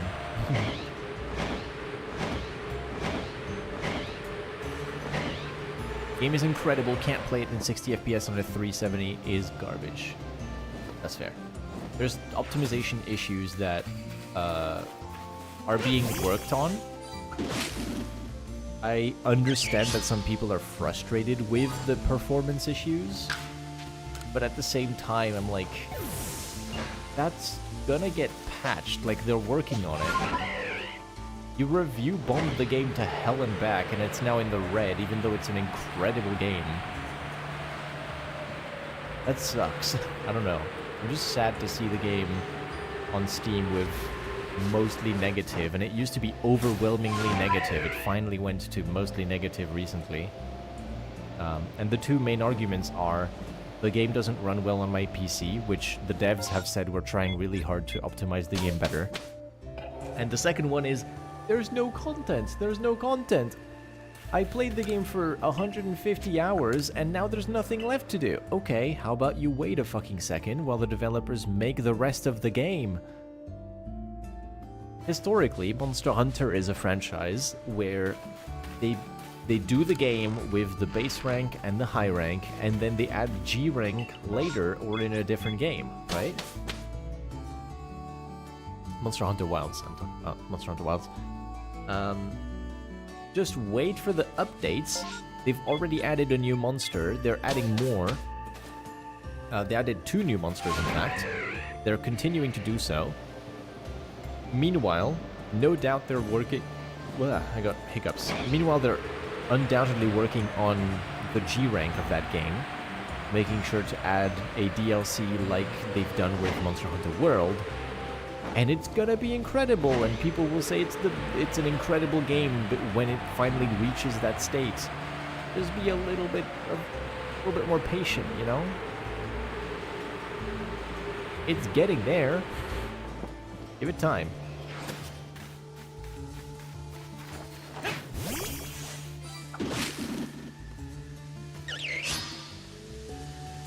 Hey, Spider. Welcome, welcome.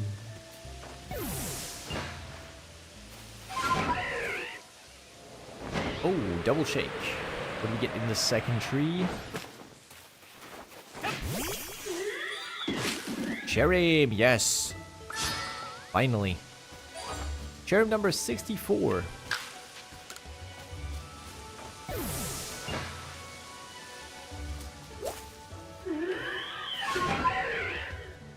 Farm the clip.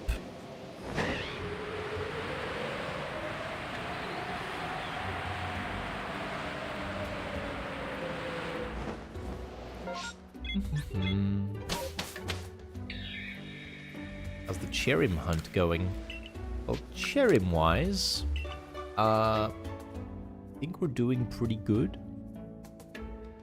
Because right now, if you consider the fact that I've done 1,000 runs, I've encountered... What is it? 3.2%? Yeah. I've done 3.2% encounters on Cherrim when normally it would be 2.3. Because you get 23% chance Cherrim in a tree, which shakes roughly 10% of the time. So I'm decently lucky.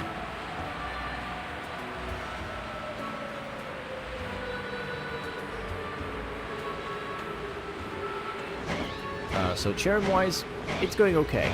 No shiny, but it's good. And then, not Cherrim related, but shiny related. Incredible find this stream. The second run of the stream, we found a shiny alpha female Infernape. Super lucky. Ruby?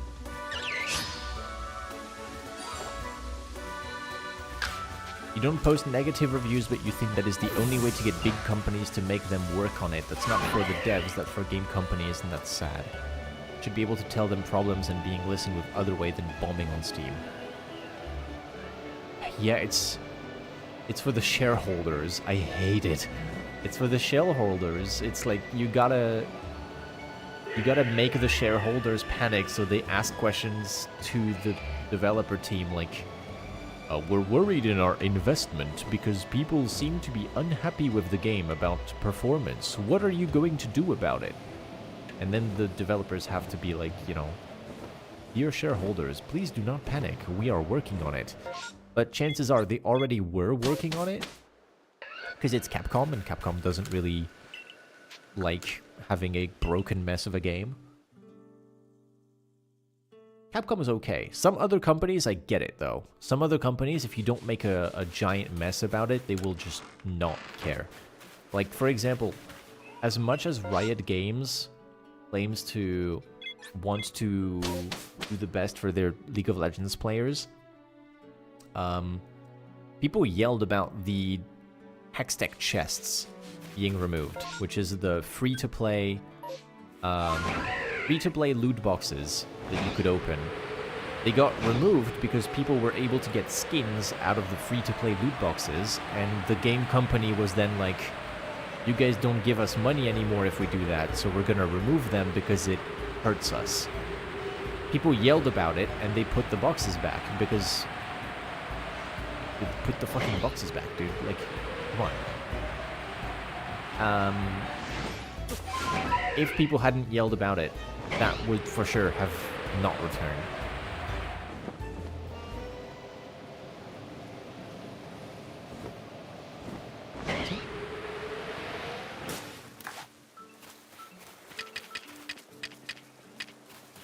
They're so fun when they run around like this, just like big marshmallows.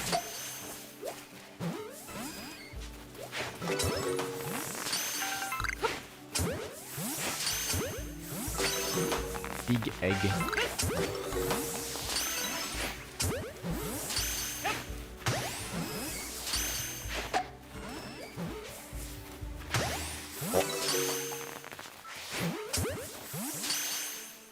Eggies.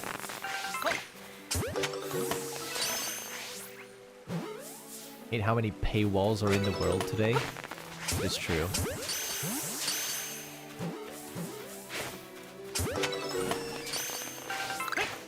Between the inflation of the cost of living, plus paywalls everywhere, plus microtransactions being discovered by a bunch of people as like an incredibly profitable source of income for developers. There's a ton of like very small paywalls for a ton of things now. Very insidious. Yeah. The eggs were not green.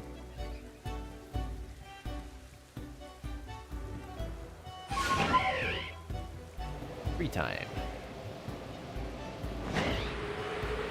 I wonder if we're gonna get a shiny Baneri before we hit 2000. Oh god. What have I summoned? Oh. That's cool, actually.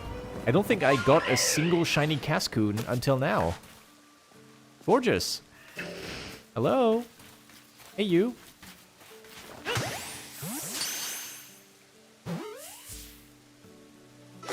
There we go. Okay, first Cascoon. That's cool. And that's the green egg. It's not the Chansey. It's the Cascoon.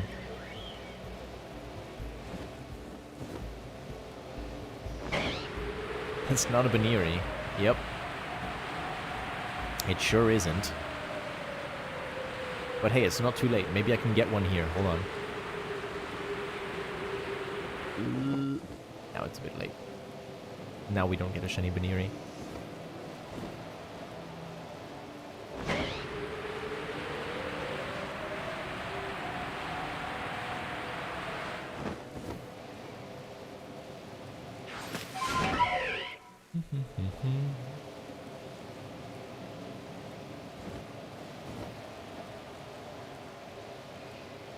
Check.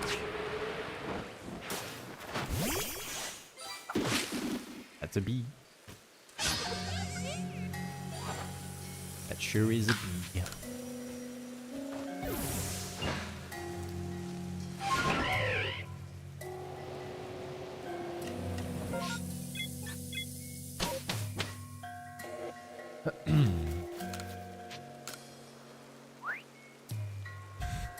Green egg. There it is. First Cascoon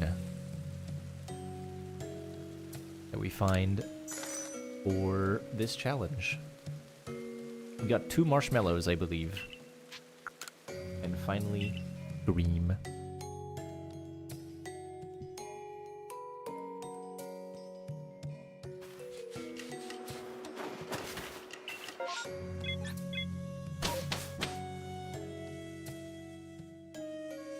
Everyone is doing okay. And don't forget to drink some water. Take your meds if you need to take any meds.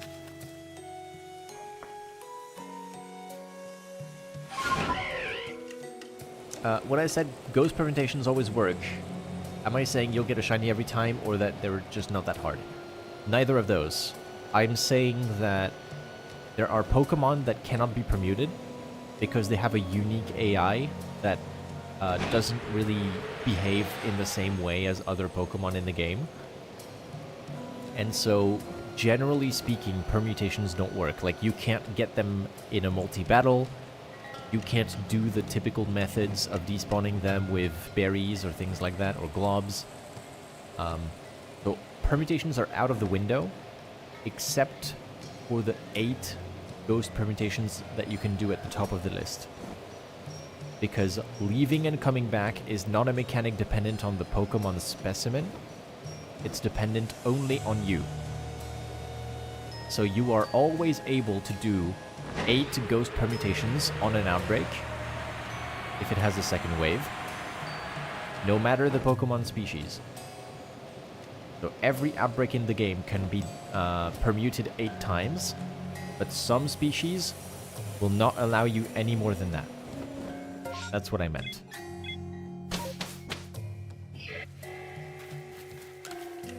There is an exception to this, which is if the Pokemon that you are trying to permute...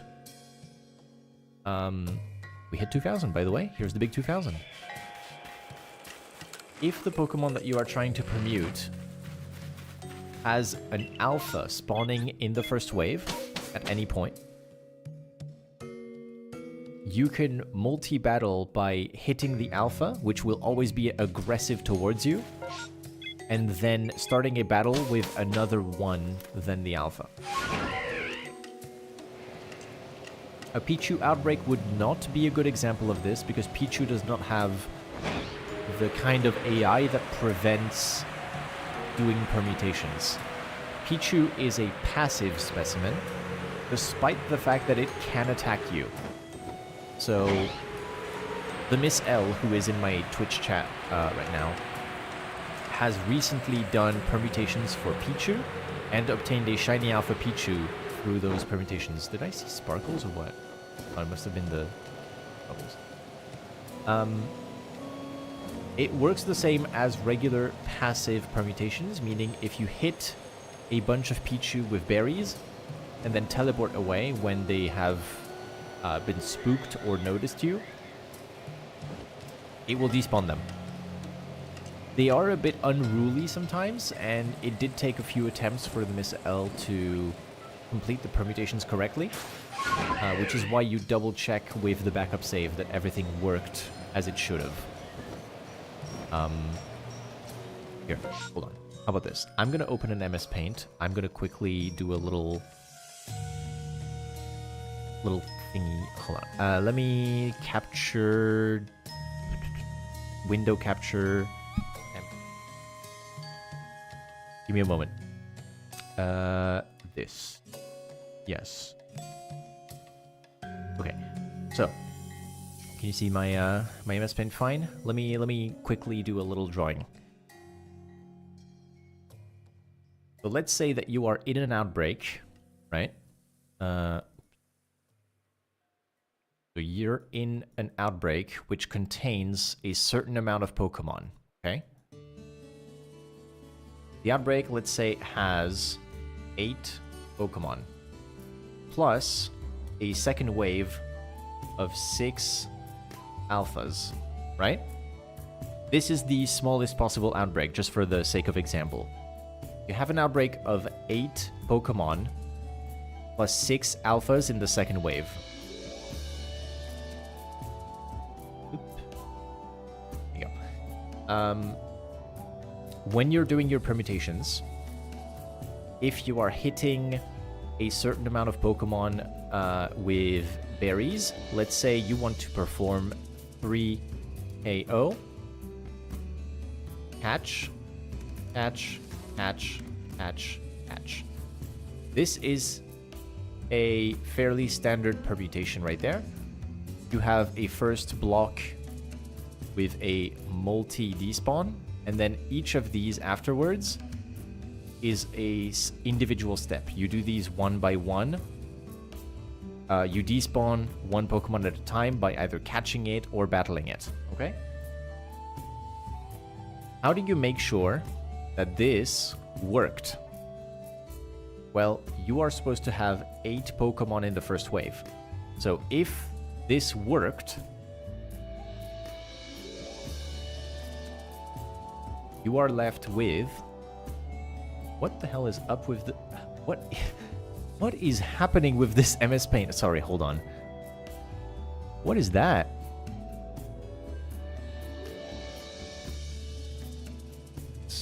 Yeah, I figured I would have a look again. What the hell is the MS Paint doing?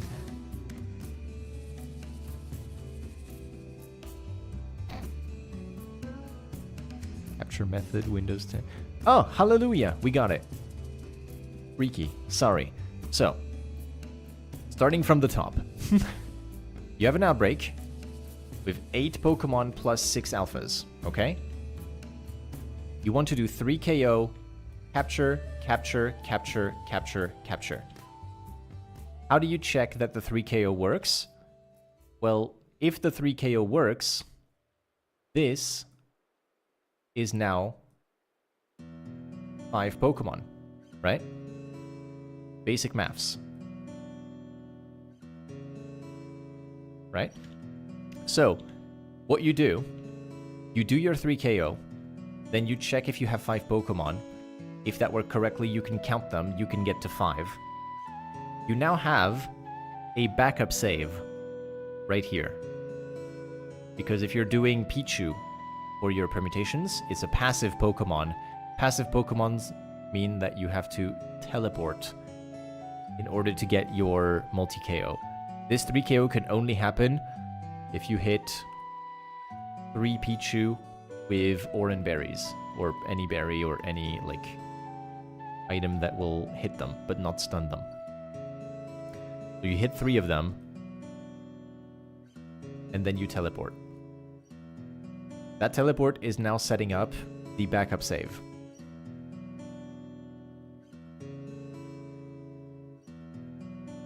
When your backup save is set at a certain camp, you can come back to it at any time by going to the title screen and hitting up X B. This is very important for permutations with passive Pokemon, because with your backup save set here at 3 KO, you can now change this from permutation 3 KO catch, catch, catch, catch, catch to a different permutation. You can load the backup save and do a different block instead, like 2 KO. The only way that you can ensure that that step worked correctly is that there's still 5 Pokemon left to catch. If you're working with a specimen that's especially difficult to permute, definitely check with all catches first that you have the correct number. Then work with the backup save, because the backup save guarantees that that first step was correct. It works. You've already verified this works. You can now do the rest of the permutation going forward. There you go. I hope that helped. Somehow. My random rambling on MS Paint.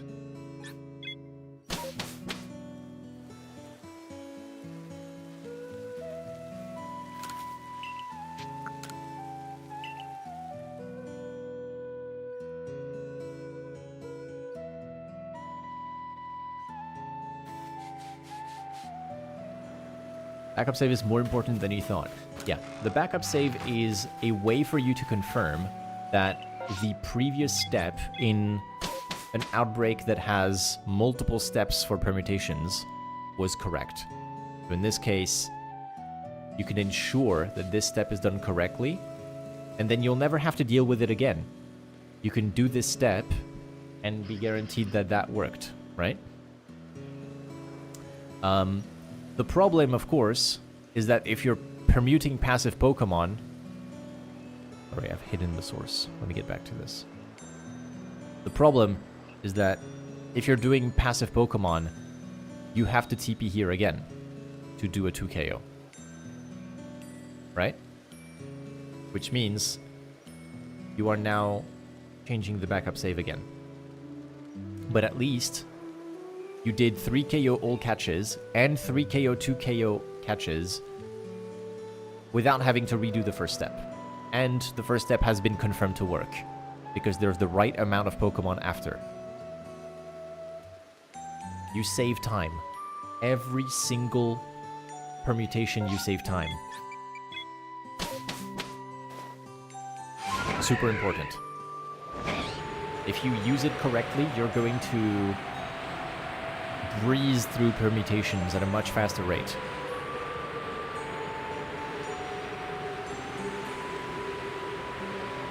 Because you can make sure that you are not making mistakes. The worst part of permutations is doubting yourself with whether or not something worked. It's when you do something that you think is right, and then the Pokemon either despawn not enough of them or don't despawn at all, and then you're just like, what the hell was that? What did I do wrong? Why is there still like 7 Pokemon remaining when I thought I did a 4 KO? You can make sure that something works, and then you can repeat it at least once, possibly multiple times. And in the case of ghost permutations, you can repeat it 8 times. The whole 8 of them you can repeat with the ghost permutation, right? With the backup save. Going back to paint again. If I'm doing... Remove all of these. If I'm doing this permutation here, and I have confirmed that this is indeed 5 Pokemon and it works correctly, well, my backup save is here. Now all I have to do is hatch, stop, leave. Now I've done a ghost permutation. This is a different permutation entirely, which is this with. I've now put a leave step in the middle. And the beauty of it is that the Outbreak still has a backup save here. Right? So I can reload that save file and do things differently. Like I can go and change the Outbreak to have the catch before the leave. I am guaranteed to have the correct number. Because I've done my step correctly, I've ensured it works, and every time I reload, the step is already done for me. So all of these ghost permutations are super easy now.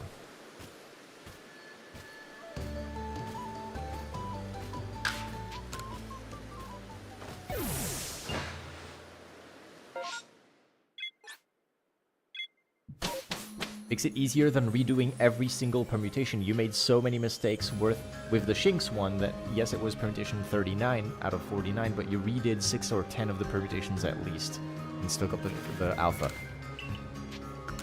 Yeah, you can easily make mistakes, especially with some species of Pokemon being a lot more difficult to deal with. Shinx is completely fine. Shinx is, I would say, a very beginner-friendly Outbreak.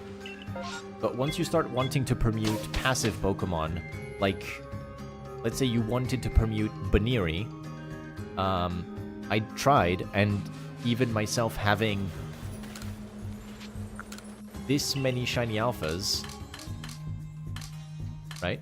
Even with all of these, I made a ton of mistakes on the Baniri Outbreak, and a lot of stuff that made me question what I was doing and why it was not going the way I wanted. The backup save is super important when that happens, because if you do something correctly once, you don't need to understand why it happened correctly. You can just go, okay, that finally worked, and I have a save after it worked, so I can go from there.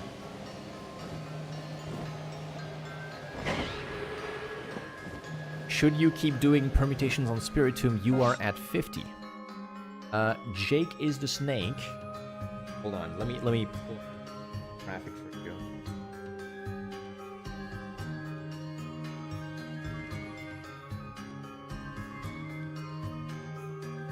1 second. Here. Jake the Snake. Check this out. This, the bottom one is you if you quit doing permutations right now. The top one is you if you keep going. Okay? You got this.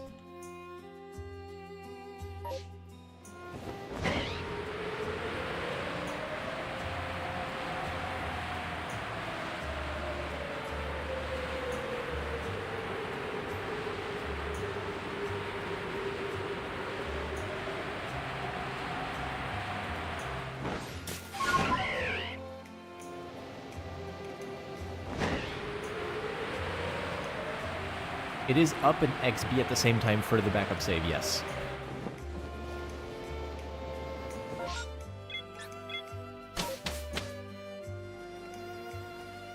Found that hilarious. I'm glad you did. You got this. Spiritomb is worth it too. It's such an awesome shiny. Shiny Alpha Spiritomb is huge.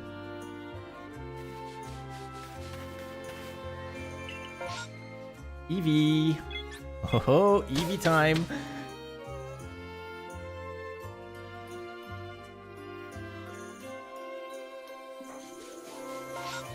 This is the second Eevee outbreak of the stream. Interesting that I got 2 Eevee outbreaks so quickly.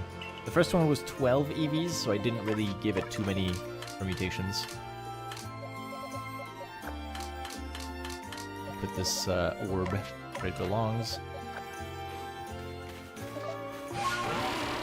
Alright, time for the Eevee outbreak. And Miss L, as they say, que sera, sera. Whatever happens, happens. I'm sorry.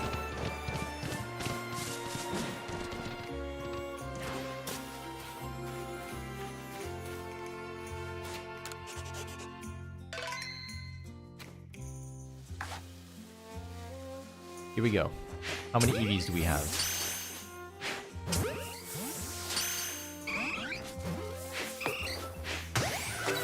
1, 2, 3, 4, 5,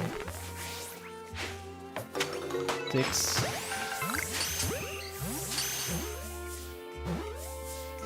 7, 8,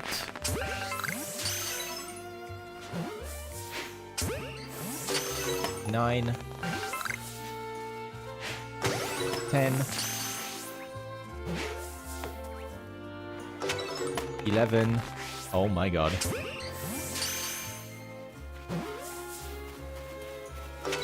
12, 13, 14, 15. Oi, oi, oi, oi, oi. I don't have an overlay for this. I don't have an overlay for EV permutations. Sorry, my ass. Like you hadn't pre-typed that, hoping that I wouldn't find anything. Be real. Like you weren't hoping I was gonna find nothing just to rub it in my face. How many permutations does it take for me to find something? That's the fun part.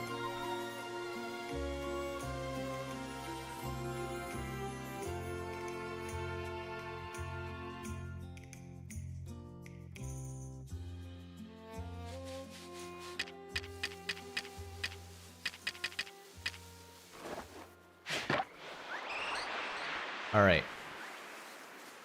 First permutation. Easy mode. Hit 2 with berries and teleport. Easy peasy.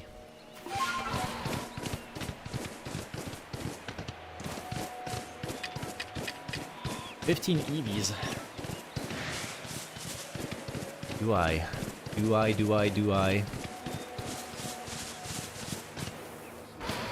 How greedy is it to go for a shiny alpha EV with 2,500 permutations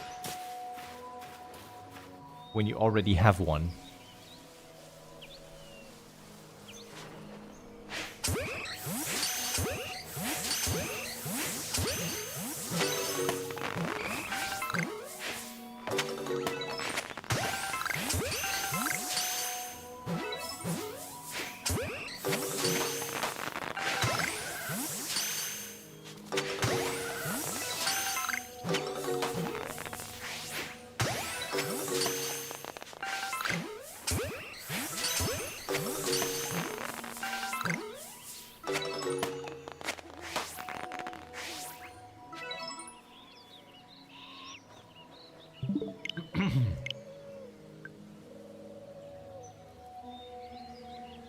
I might need that spreadsheet that has everything in order.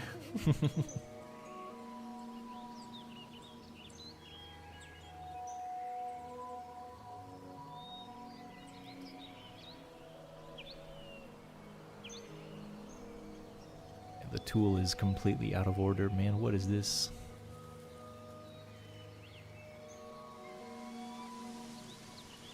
The standard 2KO. Oh, it's here. It's already done. Hold on, I need to reset this. Reset the table. 2KO done. And regular done.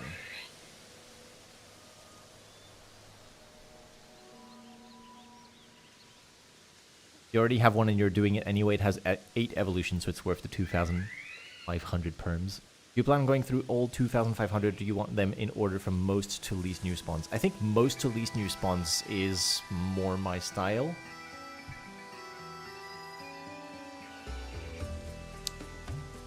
Not greedy, you need 9 for Alpha EV Glory. I'd say you eventually need 18, but it is safe to be hopeful. Yeah, I will get 18 with the female 1 in 8 chance, yeah, for sure. We'll see with ZA, you know? We'll see with ZA how feasible it is to go for alpha EVs. But in this game, 18 shiny alpha EVs with 8 of them being female. Fat chance.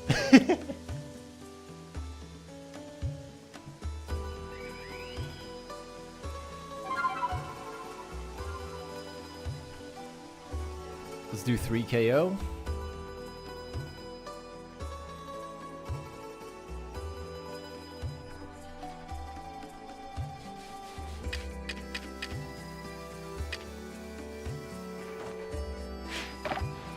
Something I could consider, I don't know. I'd feel, why 18? Alpha, well, all the evolutions, oh wait, no, that would be 16, not 18.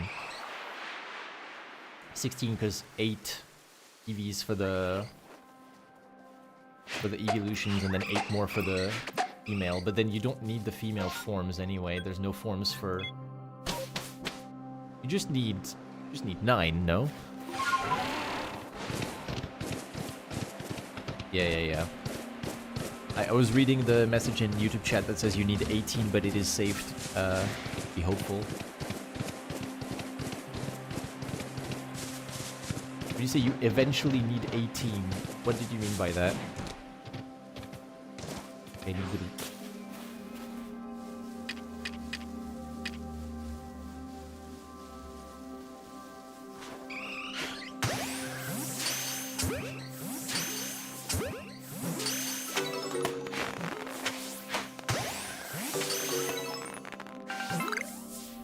Permutation number 3.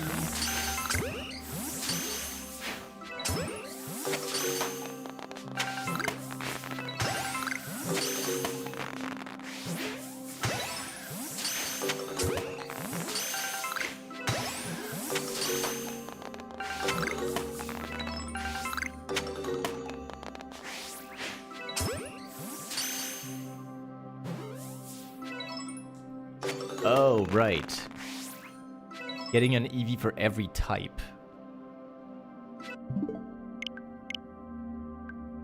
Ike, you are quickly becoming one of my favorite Poke creators. Ah, you.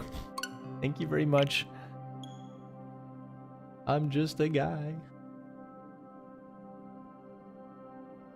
who can't drink out of a bottle. Fuck.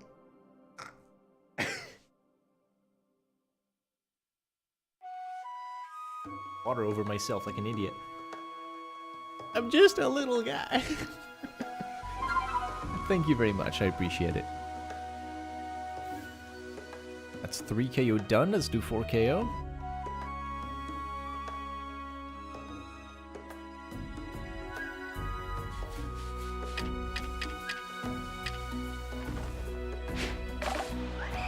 For 4 KO, normally you can just kind of like run at them. Like you gather up all the EVs, and then you just throw yourself. This one? Both of these. There are really 18 Pokemon types? Oh, not running. Bro, get out. I'm gonna count the spawns after that because I'm not sure if that worked. So, that's what I mean with backup saves being useful. I'm now going to count. If I properly despawned 4 EVs as I want to, there's 11 left in the outbreak, right? And with 11 EVs left, if I confirm that it worked, I can use the backup safely, not having to risk not doing the 4 KO properly next time.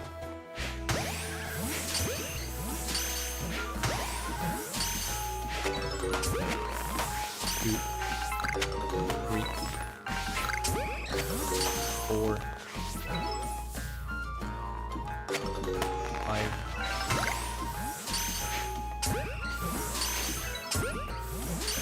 6, 7, broke out, 8, 9,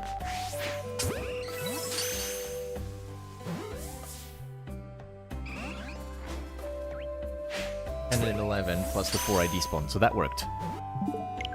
What music is this? This is all Monster Hunter music. It's village themes from various Monster Hunters, and specifically the one playing right now is rapidly going through a bunch of the Monster Hunter village themes because it's a medley of all the villages, which is gonna end in Proof of a Hero, which is funny because this is a relaxing playlist. So once it cycles through a bunch of the village songs, it's going to go into Proof of a Hero at the end.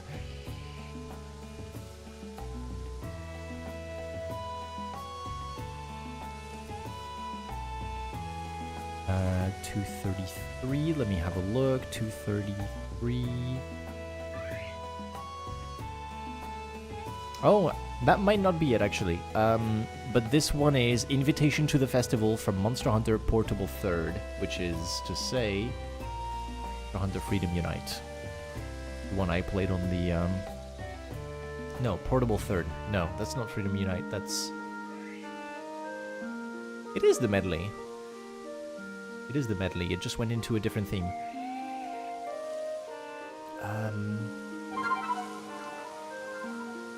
It reminded you of a track from Okami, yeah. Portable 3rd is Generations? Is it? It's Portable 3rd.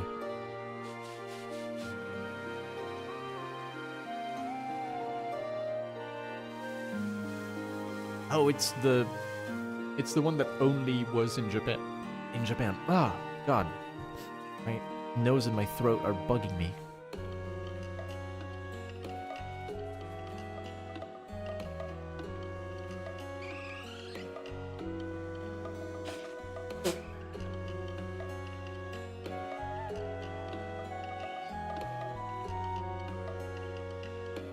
Portable 3rd is a Monster Hunter title that was for the Japanese players only. It's a title that was made for Japanese audiences because the previous title was Monster Hunter 3, which was on the Nintendo Wii, And Japanese players were not really fond of it being on the Wii. Because they used to play Monster Hunter on a portable device, the PSP from Sony. So the fact that they went to Nintendo for the Wii, which is a completely different, non-portable console, a lot of people were like, man, my franchise is not going to get anything new that I can play for some time. So they put out this PSP game called Portable Third, which combines a lot of the content from the previous games, and somehow that appeased the wrath of the Japanese crowd. And there it is. It goes into Proof of a Hero after all the village themes. Relaxing music.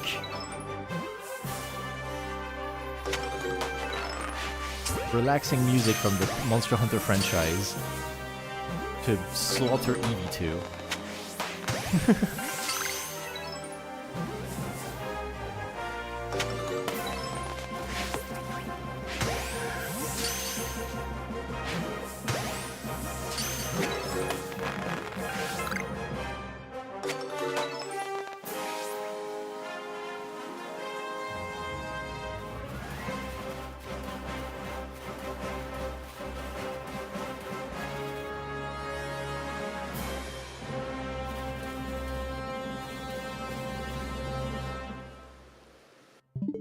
Wow.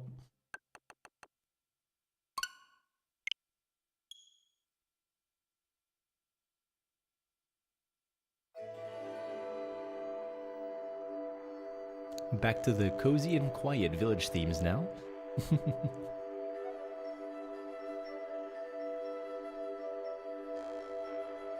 Jake is the snake, if you are still here. I forgot to thank you for the follow, but thank you very much.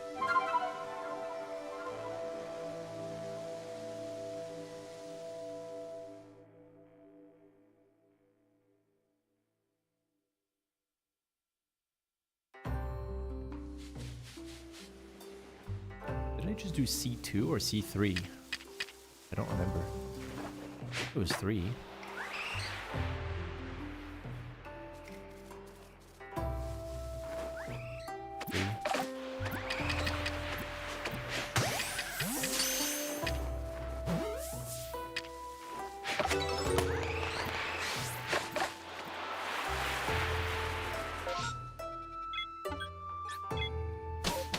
Four.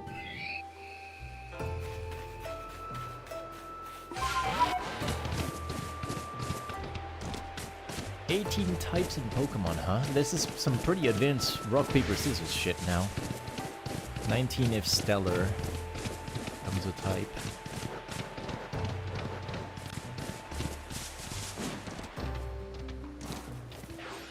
That is crazy. It's pretty convenient that I saved in front of this outbreak when it's foggy, because now there's no Rapidash at all. I just realized. I was like, did I catch the Rapidash? Why is there no Rapidash? That's because the weather is foggy, so it's just not there.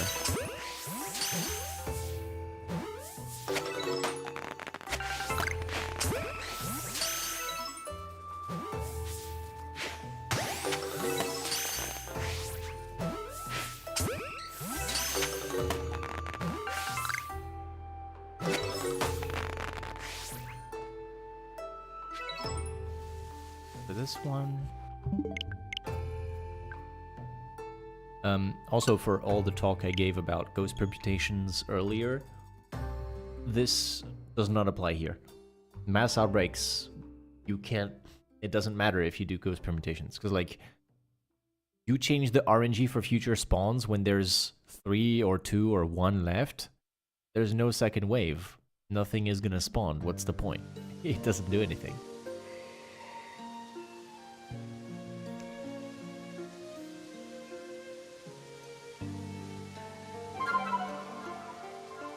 That was C4. I'm not sure I did C3 correctly or not, so I'm gonna do it right now. Might be a bit of a waste of time, but... eh.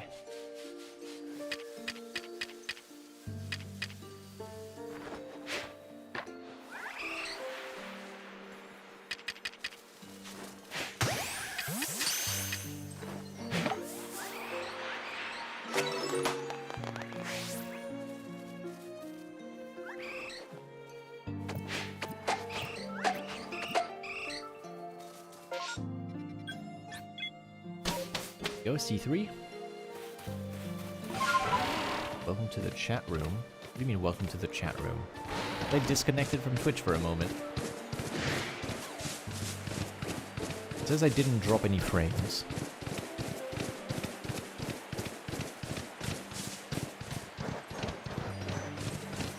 The last message I see in chat is the pollen wants me dead. I don't know if I missed anything else. But I got a little error in my chat.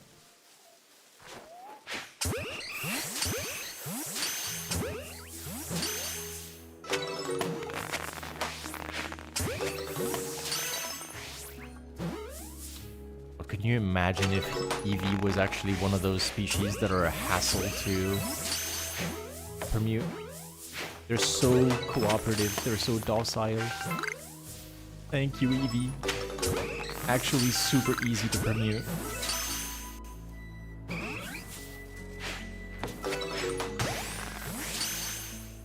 Cherubi. It's okay. You know why? I will never have to permute Cherubi. I will find Alpha Cherubi in a tree before I find the Cherrim. I know it's way rarer for no reason at all. I know it's way, way rarer. But knowing my luck, I'm just gonna like phase on random out of the ordinary bullshit before I actually finish my quest. I'm gonna be locked in the Fieldlands getting the most insane shinies before I can actually move on to Mirelands.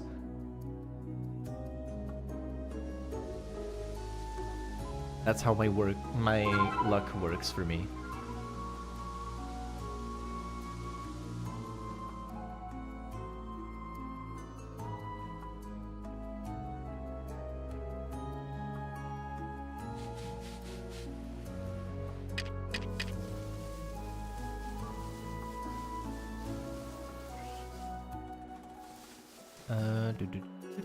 God, this is all completely out of order. What a mess. 2 KO. This one. 2 KO, 2 KO.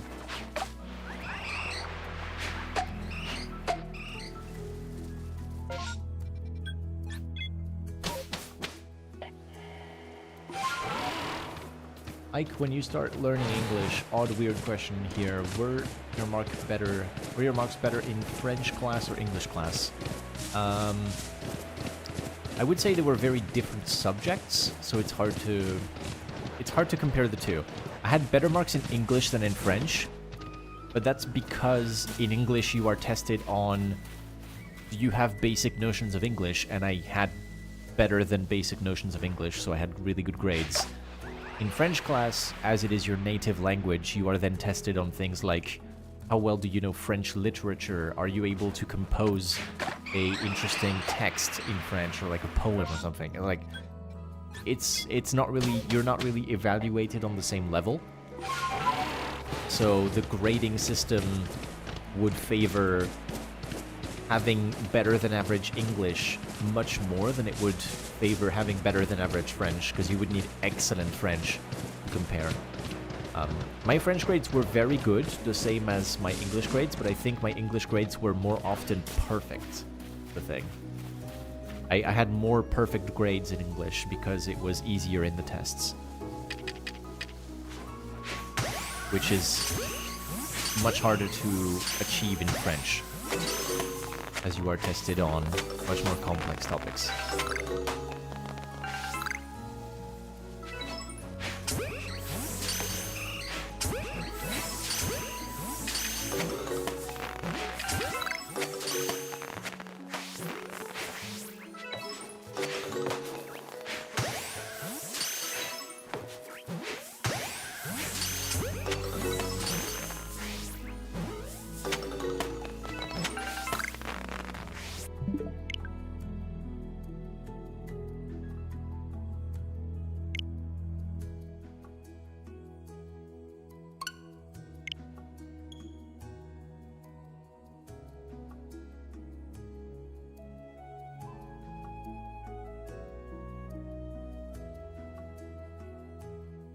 dissertations and text analysis in French classes, not like this.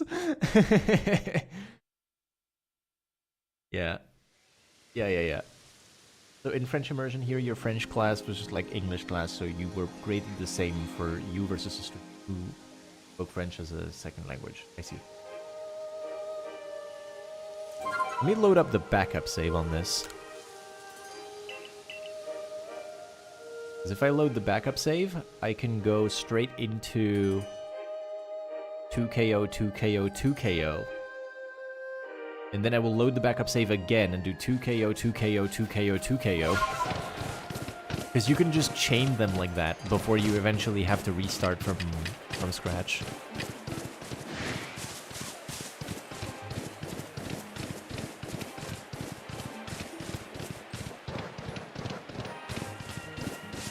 So in this case, I'm coming back to a backup save that already has KO'd 2 EVs, teleported out, 2 more EVs, teleported out. And now guess what? 2 EVs, teleport out. So that's -6.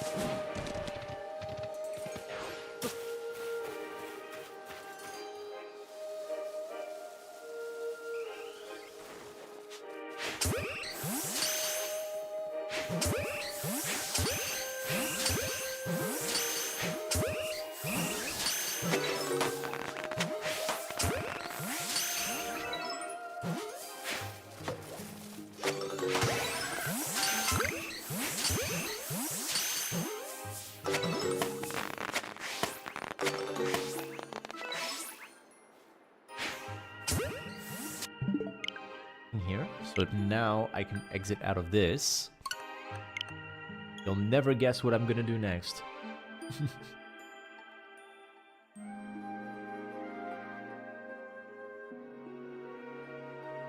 Don't remind me of that, please. I was having a good day. Dissertations. No!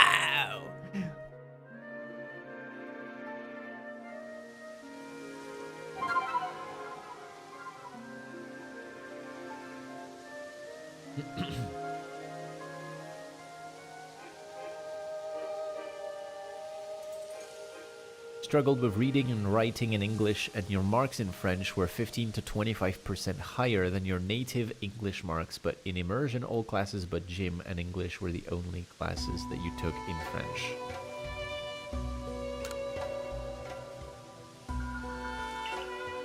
Creole is creeping into your brain. The words are starting to scramble like the eggs you ate for breakfast.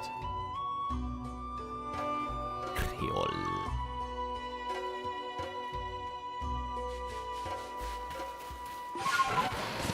Feel so rusty since you've been visiting home for longer than usual. You have not been speaking or writing any French, and you're gonna have to go back in September. Yup. Are you signed up at all for the class? For September? It's August now, so... Isn't it too late? I don't know.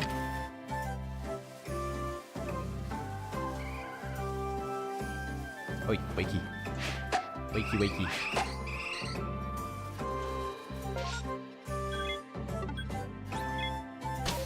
Are you gonna be able to go back in September if you show up in August to sign up? They're closed during August, so there is literally no point. Okay. So the sign-ups are gonna happen when they reopen then? Or were the sign-ups in July?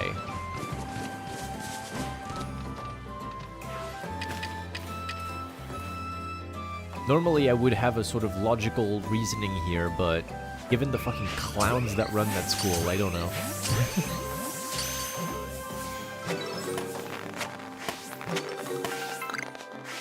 That's Sarah, in 3 weeks into the term, you'll be fine. Yeah, that's fair.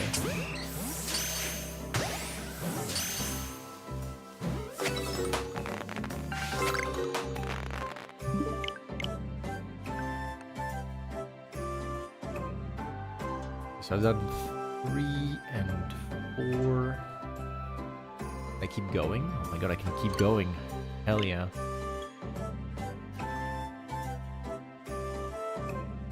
Oh, it doesn't go beyond 5 though. Interesting. So the longest you could... Oh wait, it does go beyond 5. Oh my god. This is the best. So because I have an outbreak of 15 EVs here, I have the absolutely legendary permutation of 2KO, 2KO, 2KO, 2KO, 2KO, 2KO, catch. Shit, I loaded the normal save.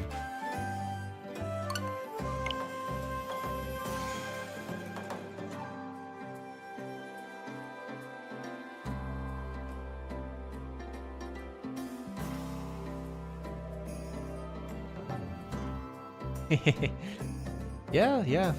Honestly, Groot, that's completely fine. Like, the conversation is gonna go in a lot of different ways around Pokemon and other things. Like, shiny hunting is essentially a place to just chat about things, and you get an occasional dopamine boost. Like, I'm looking at my chat more than I am looking at the EVs most of the time. Paul Mayer, hello. Welcome to the stream. I hope you're doing good. My nose is so stuffy. I'm sorry, you probably hear me speaking with my nose on. Ah! I'm usually not like this. I don't know why my nose is giving me so much trouble during this stream. It was fine before.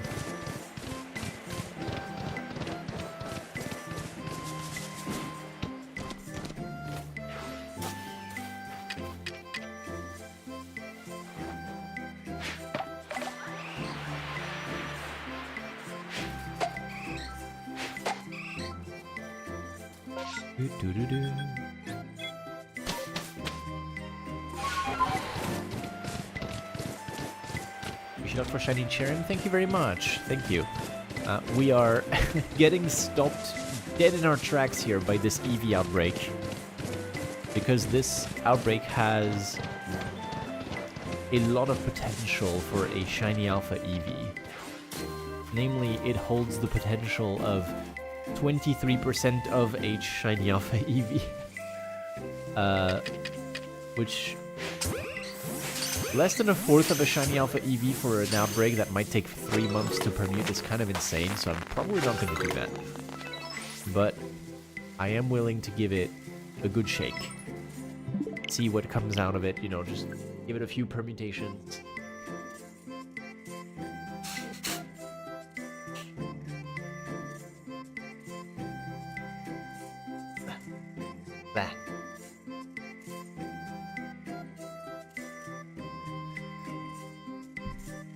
Because, for those who don't follow the Miss L's stream, who is another Pokemon Legends Arceus content creator who is in my Twitch chat from time to time, she has done this permutation of Eevee. She has found an Eevee outbreak with 15 EVs, the same that I have right now. And she has done every single permutation possible on the outbreak, which is 2,500 permutations. It took 3 months, and by the end of 2,500 permutations on the single outbreak of EVs, he had a 23% chance of having found a shiny alpha.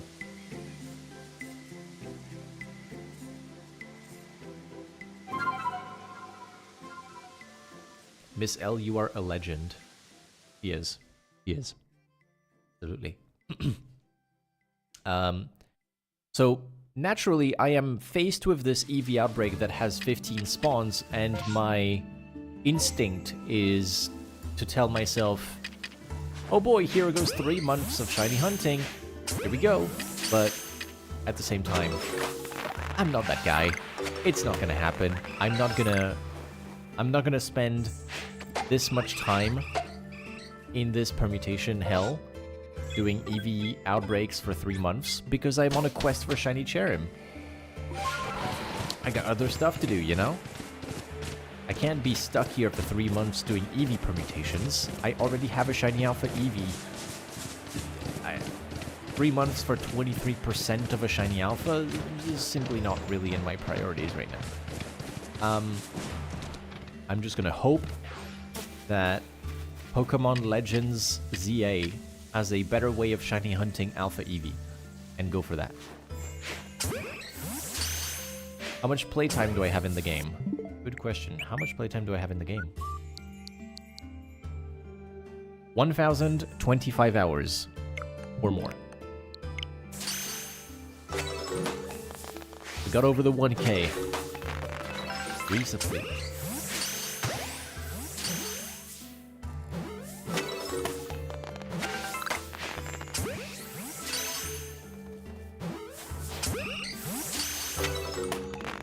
How many shiny alphas do you have? Currently 62.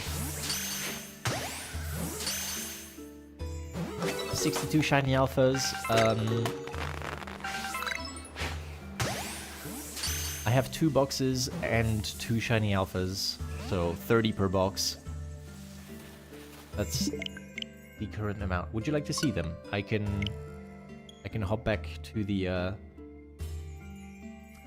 the camp and show you the shiny alphas I have. Loylermon, welcome to the stream.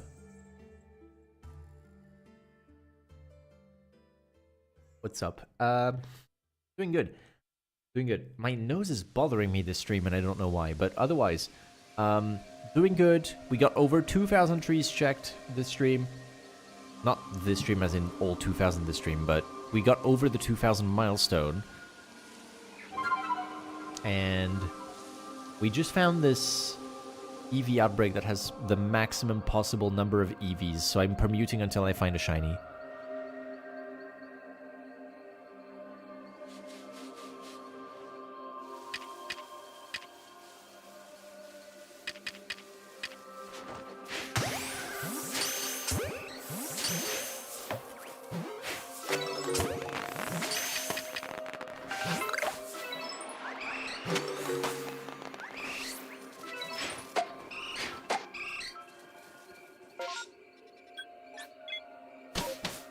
What is the proudest shiny alpha I have?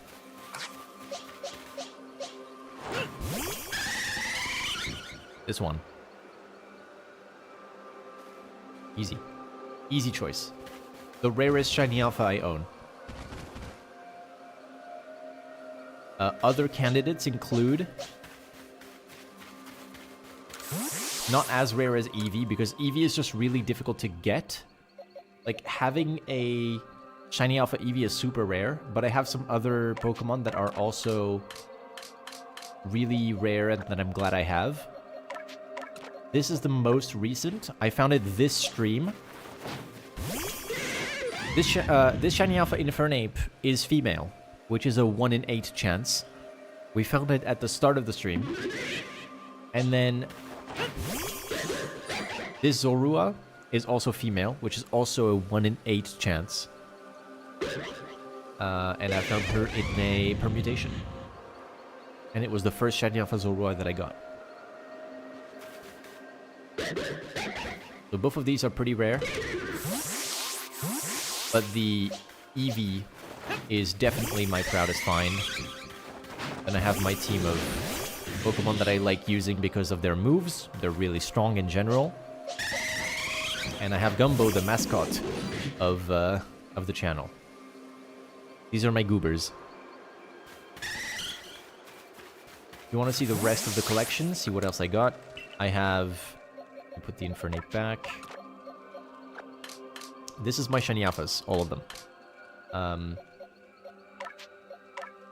I have this Infernape that I permuted when I had no shiny charm and it was only at research level 10, so it wasn't perfected. This was hunted for Shiny Alpha Week, which is an event hosted by the Miss L. This was permuted when I didn't know what I was doing with permutations, and I got very lucky with it. I permuted the second wave of Unknown. And I found this. This was a random find. This is the static This is a static as well, but I evolved it. This was a Stantler when I found it. Static. You can tell with the icons. You see next to the tree on my overlay, there's a bunch of little marks. The red arrow going up, the triangle, and the red star just mean alpha shiny. And then the blue square means it's a static one. So static spawn, static spawn, static spawn. A lot of these are going to be static spawns because I'm flying around the map and I'm finding a lot of them. Second Infernape. A lot of static spawns. This is a random find. I found it as a Drifloon, and I evolved it. This one is in the first wave of an MMO, so it wasn't even in the wave of alphas, it was just randomly in the first wave. I named her Contralto because Contralto is the lowest register of voice for women in opera. Static spawn, static spawn. The Scizor is insane, by the way. Like, Scizor is 10'8" in height. It's nuts. This thing is huge. It was the Scyther, and I just evolved it into Scizor. Infernape number 3. This is a second random Shiny Alpha Drifloon that I found. Once again, just roaming around.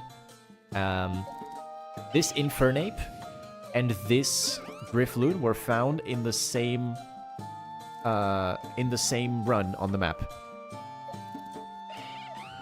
I found them at the same time. This is from a permutation hunt. Static spawn.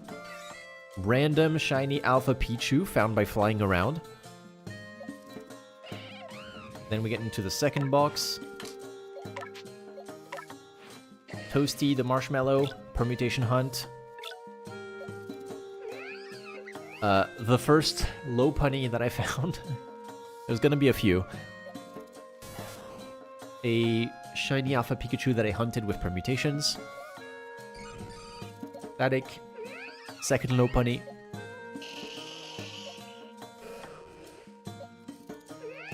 Third Lopunny. Random shiny alpha Quillfish in the Fieldlands, which is very rare. There's not a lot of them in the Fieldlands, so very happy with that. Static spawn. Random shiny alpha Dustox that I found when it was about to switch to daytime, and it was like seconds away from despawning, and I got very lucky to see it before it disappeared. Infernape again. Stantler. This was in a mass outbreak, not massive mass outbreak, just a mass outbreak. This was permuted. This was permuted and it was hell, and I hate him. This one was permuted on stream. Back-to-back Blissies. Lopunny again. Lopunny again. Lopunny again. Help. Permuted on stream, Foam the Weasel. Lelelelele Whoop. Found on stream. Which I need to do markings for, so that's a static alpha. Monferno, permuted on stream, so wave 2 shiny alpha. Permuted in the same run as the Monferno. I permuted both the Monferno and the Golbat at the same time. Zorua permuted off stream, second wave alpha.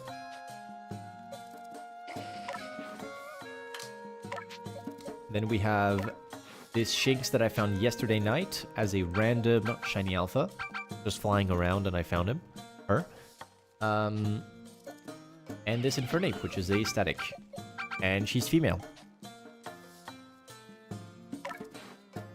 That's all of my shiny alphas.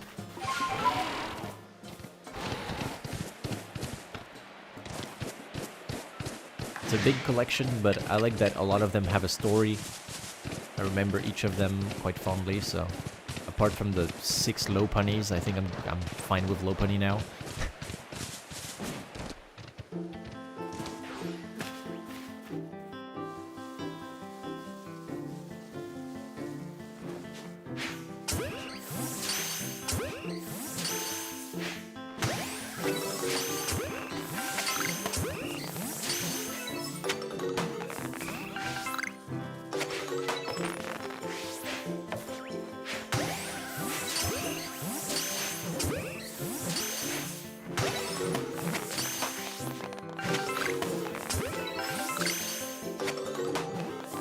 You have a shiny Alpha Scizor too, that's really cool. Shiny Alpha Scizor is actually just amazing. Like, it's so good.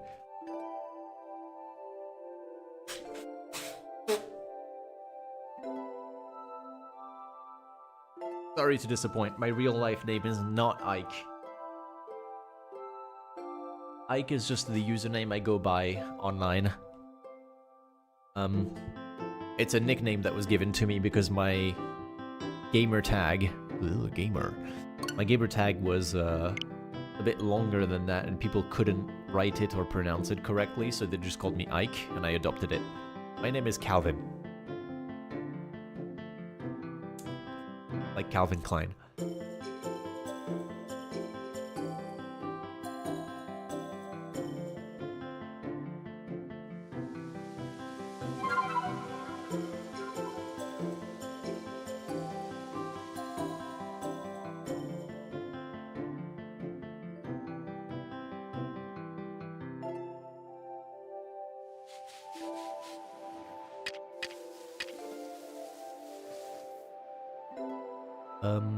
What permutation do...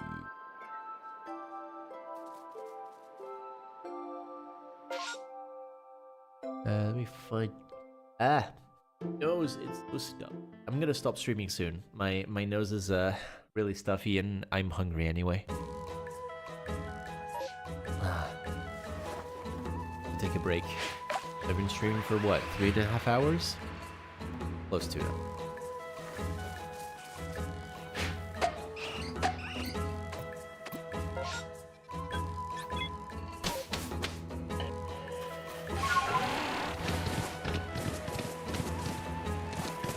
Yeah, Ike, how many shinies do you have? More than I can count, but I can give you maybe an estimate. Currently in the game, not in Pokemon Home. I don't have like a huge amount in Pokemon Home, but there's a few. Currently in the game, I have like 13 or no, 14 boxes of shinies, which is 30 times 14. If anyone is good at mental maths.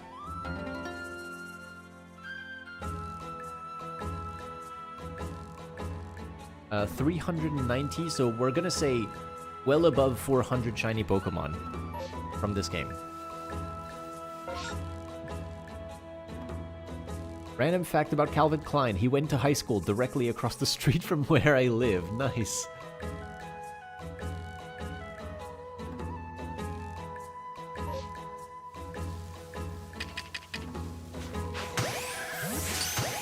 Try to be in every stream of mine now. Well, thank you, Colmere. I appreciate it.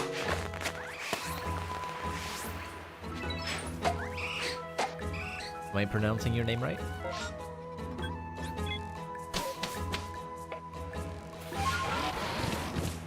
You only have 8 boxes? Hey, 8 boxes is pretty good. This game gives you a lot of shinies, right?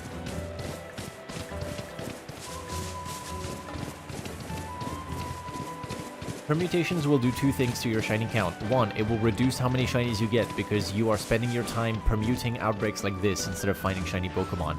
2, it will increase the quality of your shiny Pokemon that you get because you're gonna get shiny alphas and they're cool.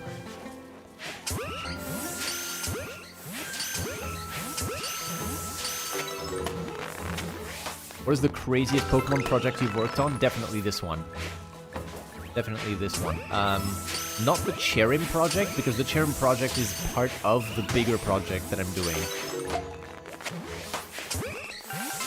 The Cherrim project would be the biggest project I've done, if not for the fact that I'm doing a bigger one on top of it.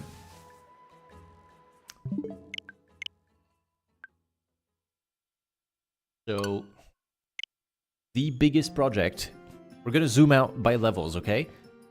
Level 1 of the biggest project is finding shiny Cherrim in a tree in the Fieldlands, which is a 1 in 24,902 trees on average.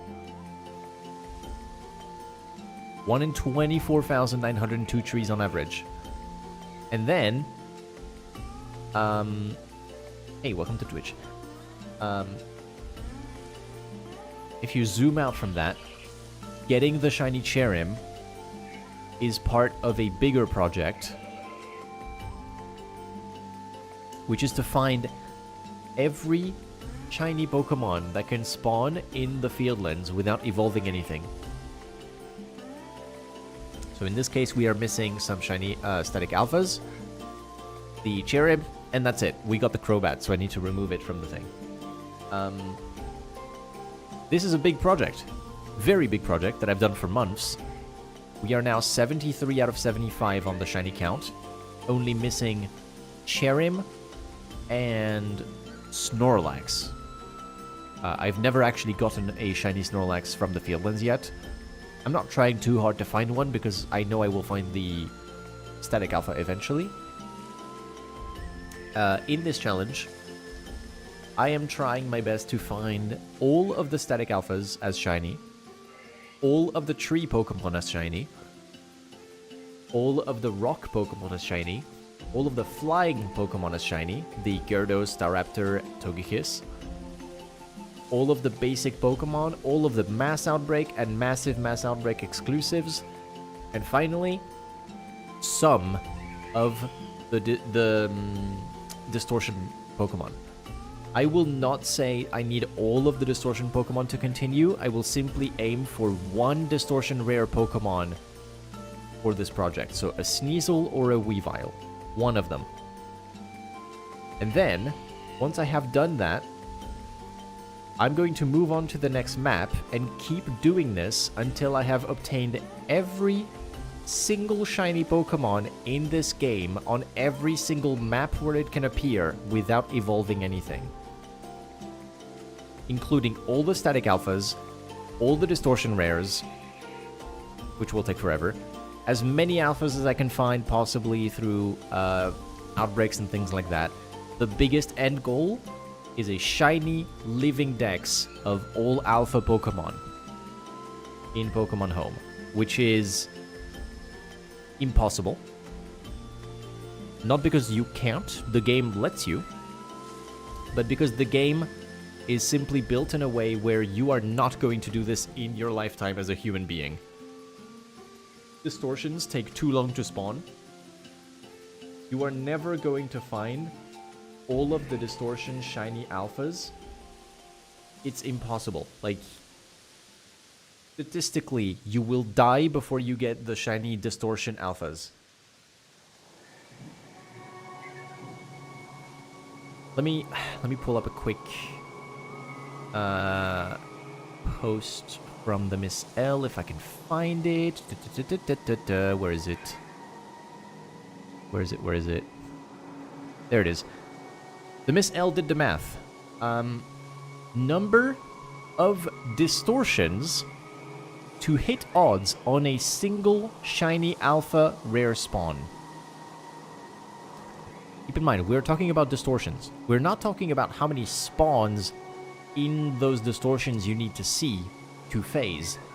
We are talking about how many distortions, full distortions, does it take to hit odds on one shiny alpha distortion rare. After beating the story with shiny charm, with perfected dex entries, it can take anywhere between 9 to 12,000 distortions to hit odds on one distortion rare shiny alpha. 9 to 12,000 distortions. It varies based on the map. So in the Mirelands, 8,979 distortions to phase on a Porygon. And then If you want to go to the Icelands, it goes all the way up to 12,638 distortions to phase on a shiny Alpha Scizor, which you could have gotten from the Fieldlands anyway. So, completely absurd. Downright impossible, right? Distortions take anywhere between 5 and 40 minutes to spawn with an average time of around 15 to 20 minutes. Times roughly 9 to 10,000 distortions, times however many Pokemon you need to find that way, without phases, without going over odds, you're still gonna be dead by then. This game is cruel with its odds for distortions. Anyway, with that rant being over, my nose is killing me, I'm hungry, and I'm going to call stream there, fellas. So what's going to happen is, if you are on YouTube, I'm going to be ending the stream. If you are on Twitch, I'm going to be raiding a different creator. Meaning we're going to send people onto a different stream. You guys can go say hi, be nice to the person that is being raided, and support them as they are shiny hunting. I'm going to find someone in the category that I can send you over to.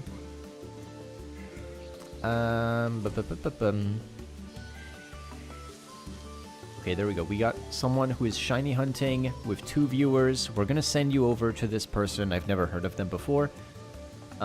This is where we say goodbye to the YouTube chat. Thank you very much for watching, YouTube chat. I'm going to be raiding on Twitch now. I'll see you guys in the next stream. Goodbye, YouTube. Thank you very much. Love you guys.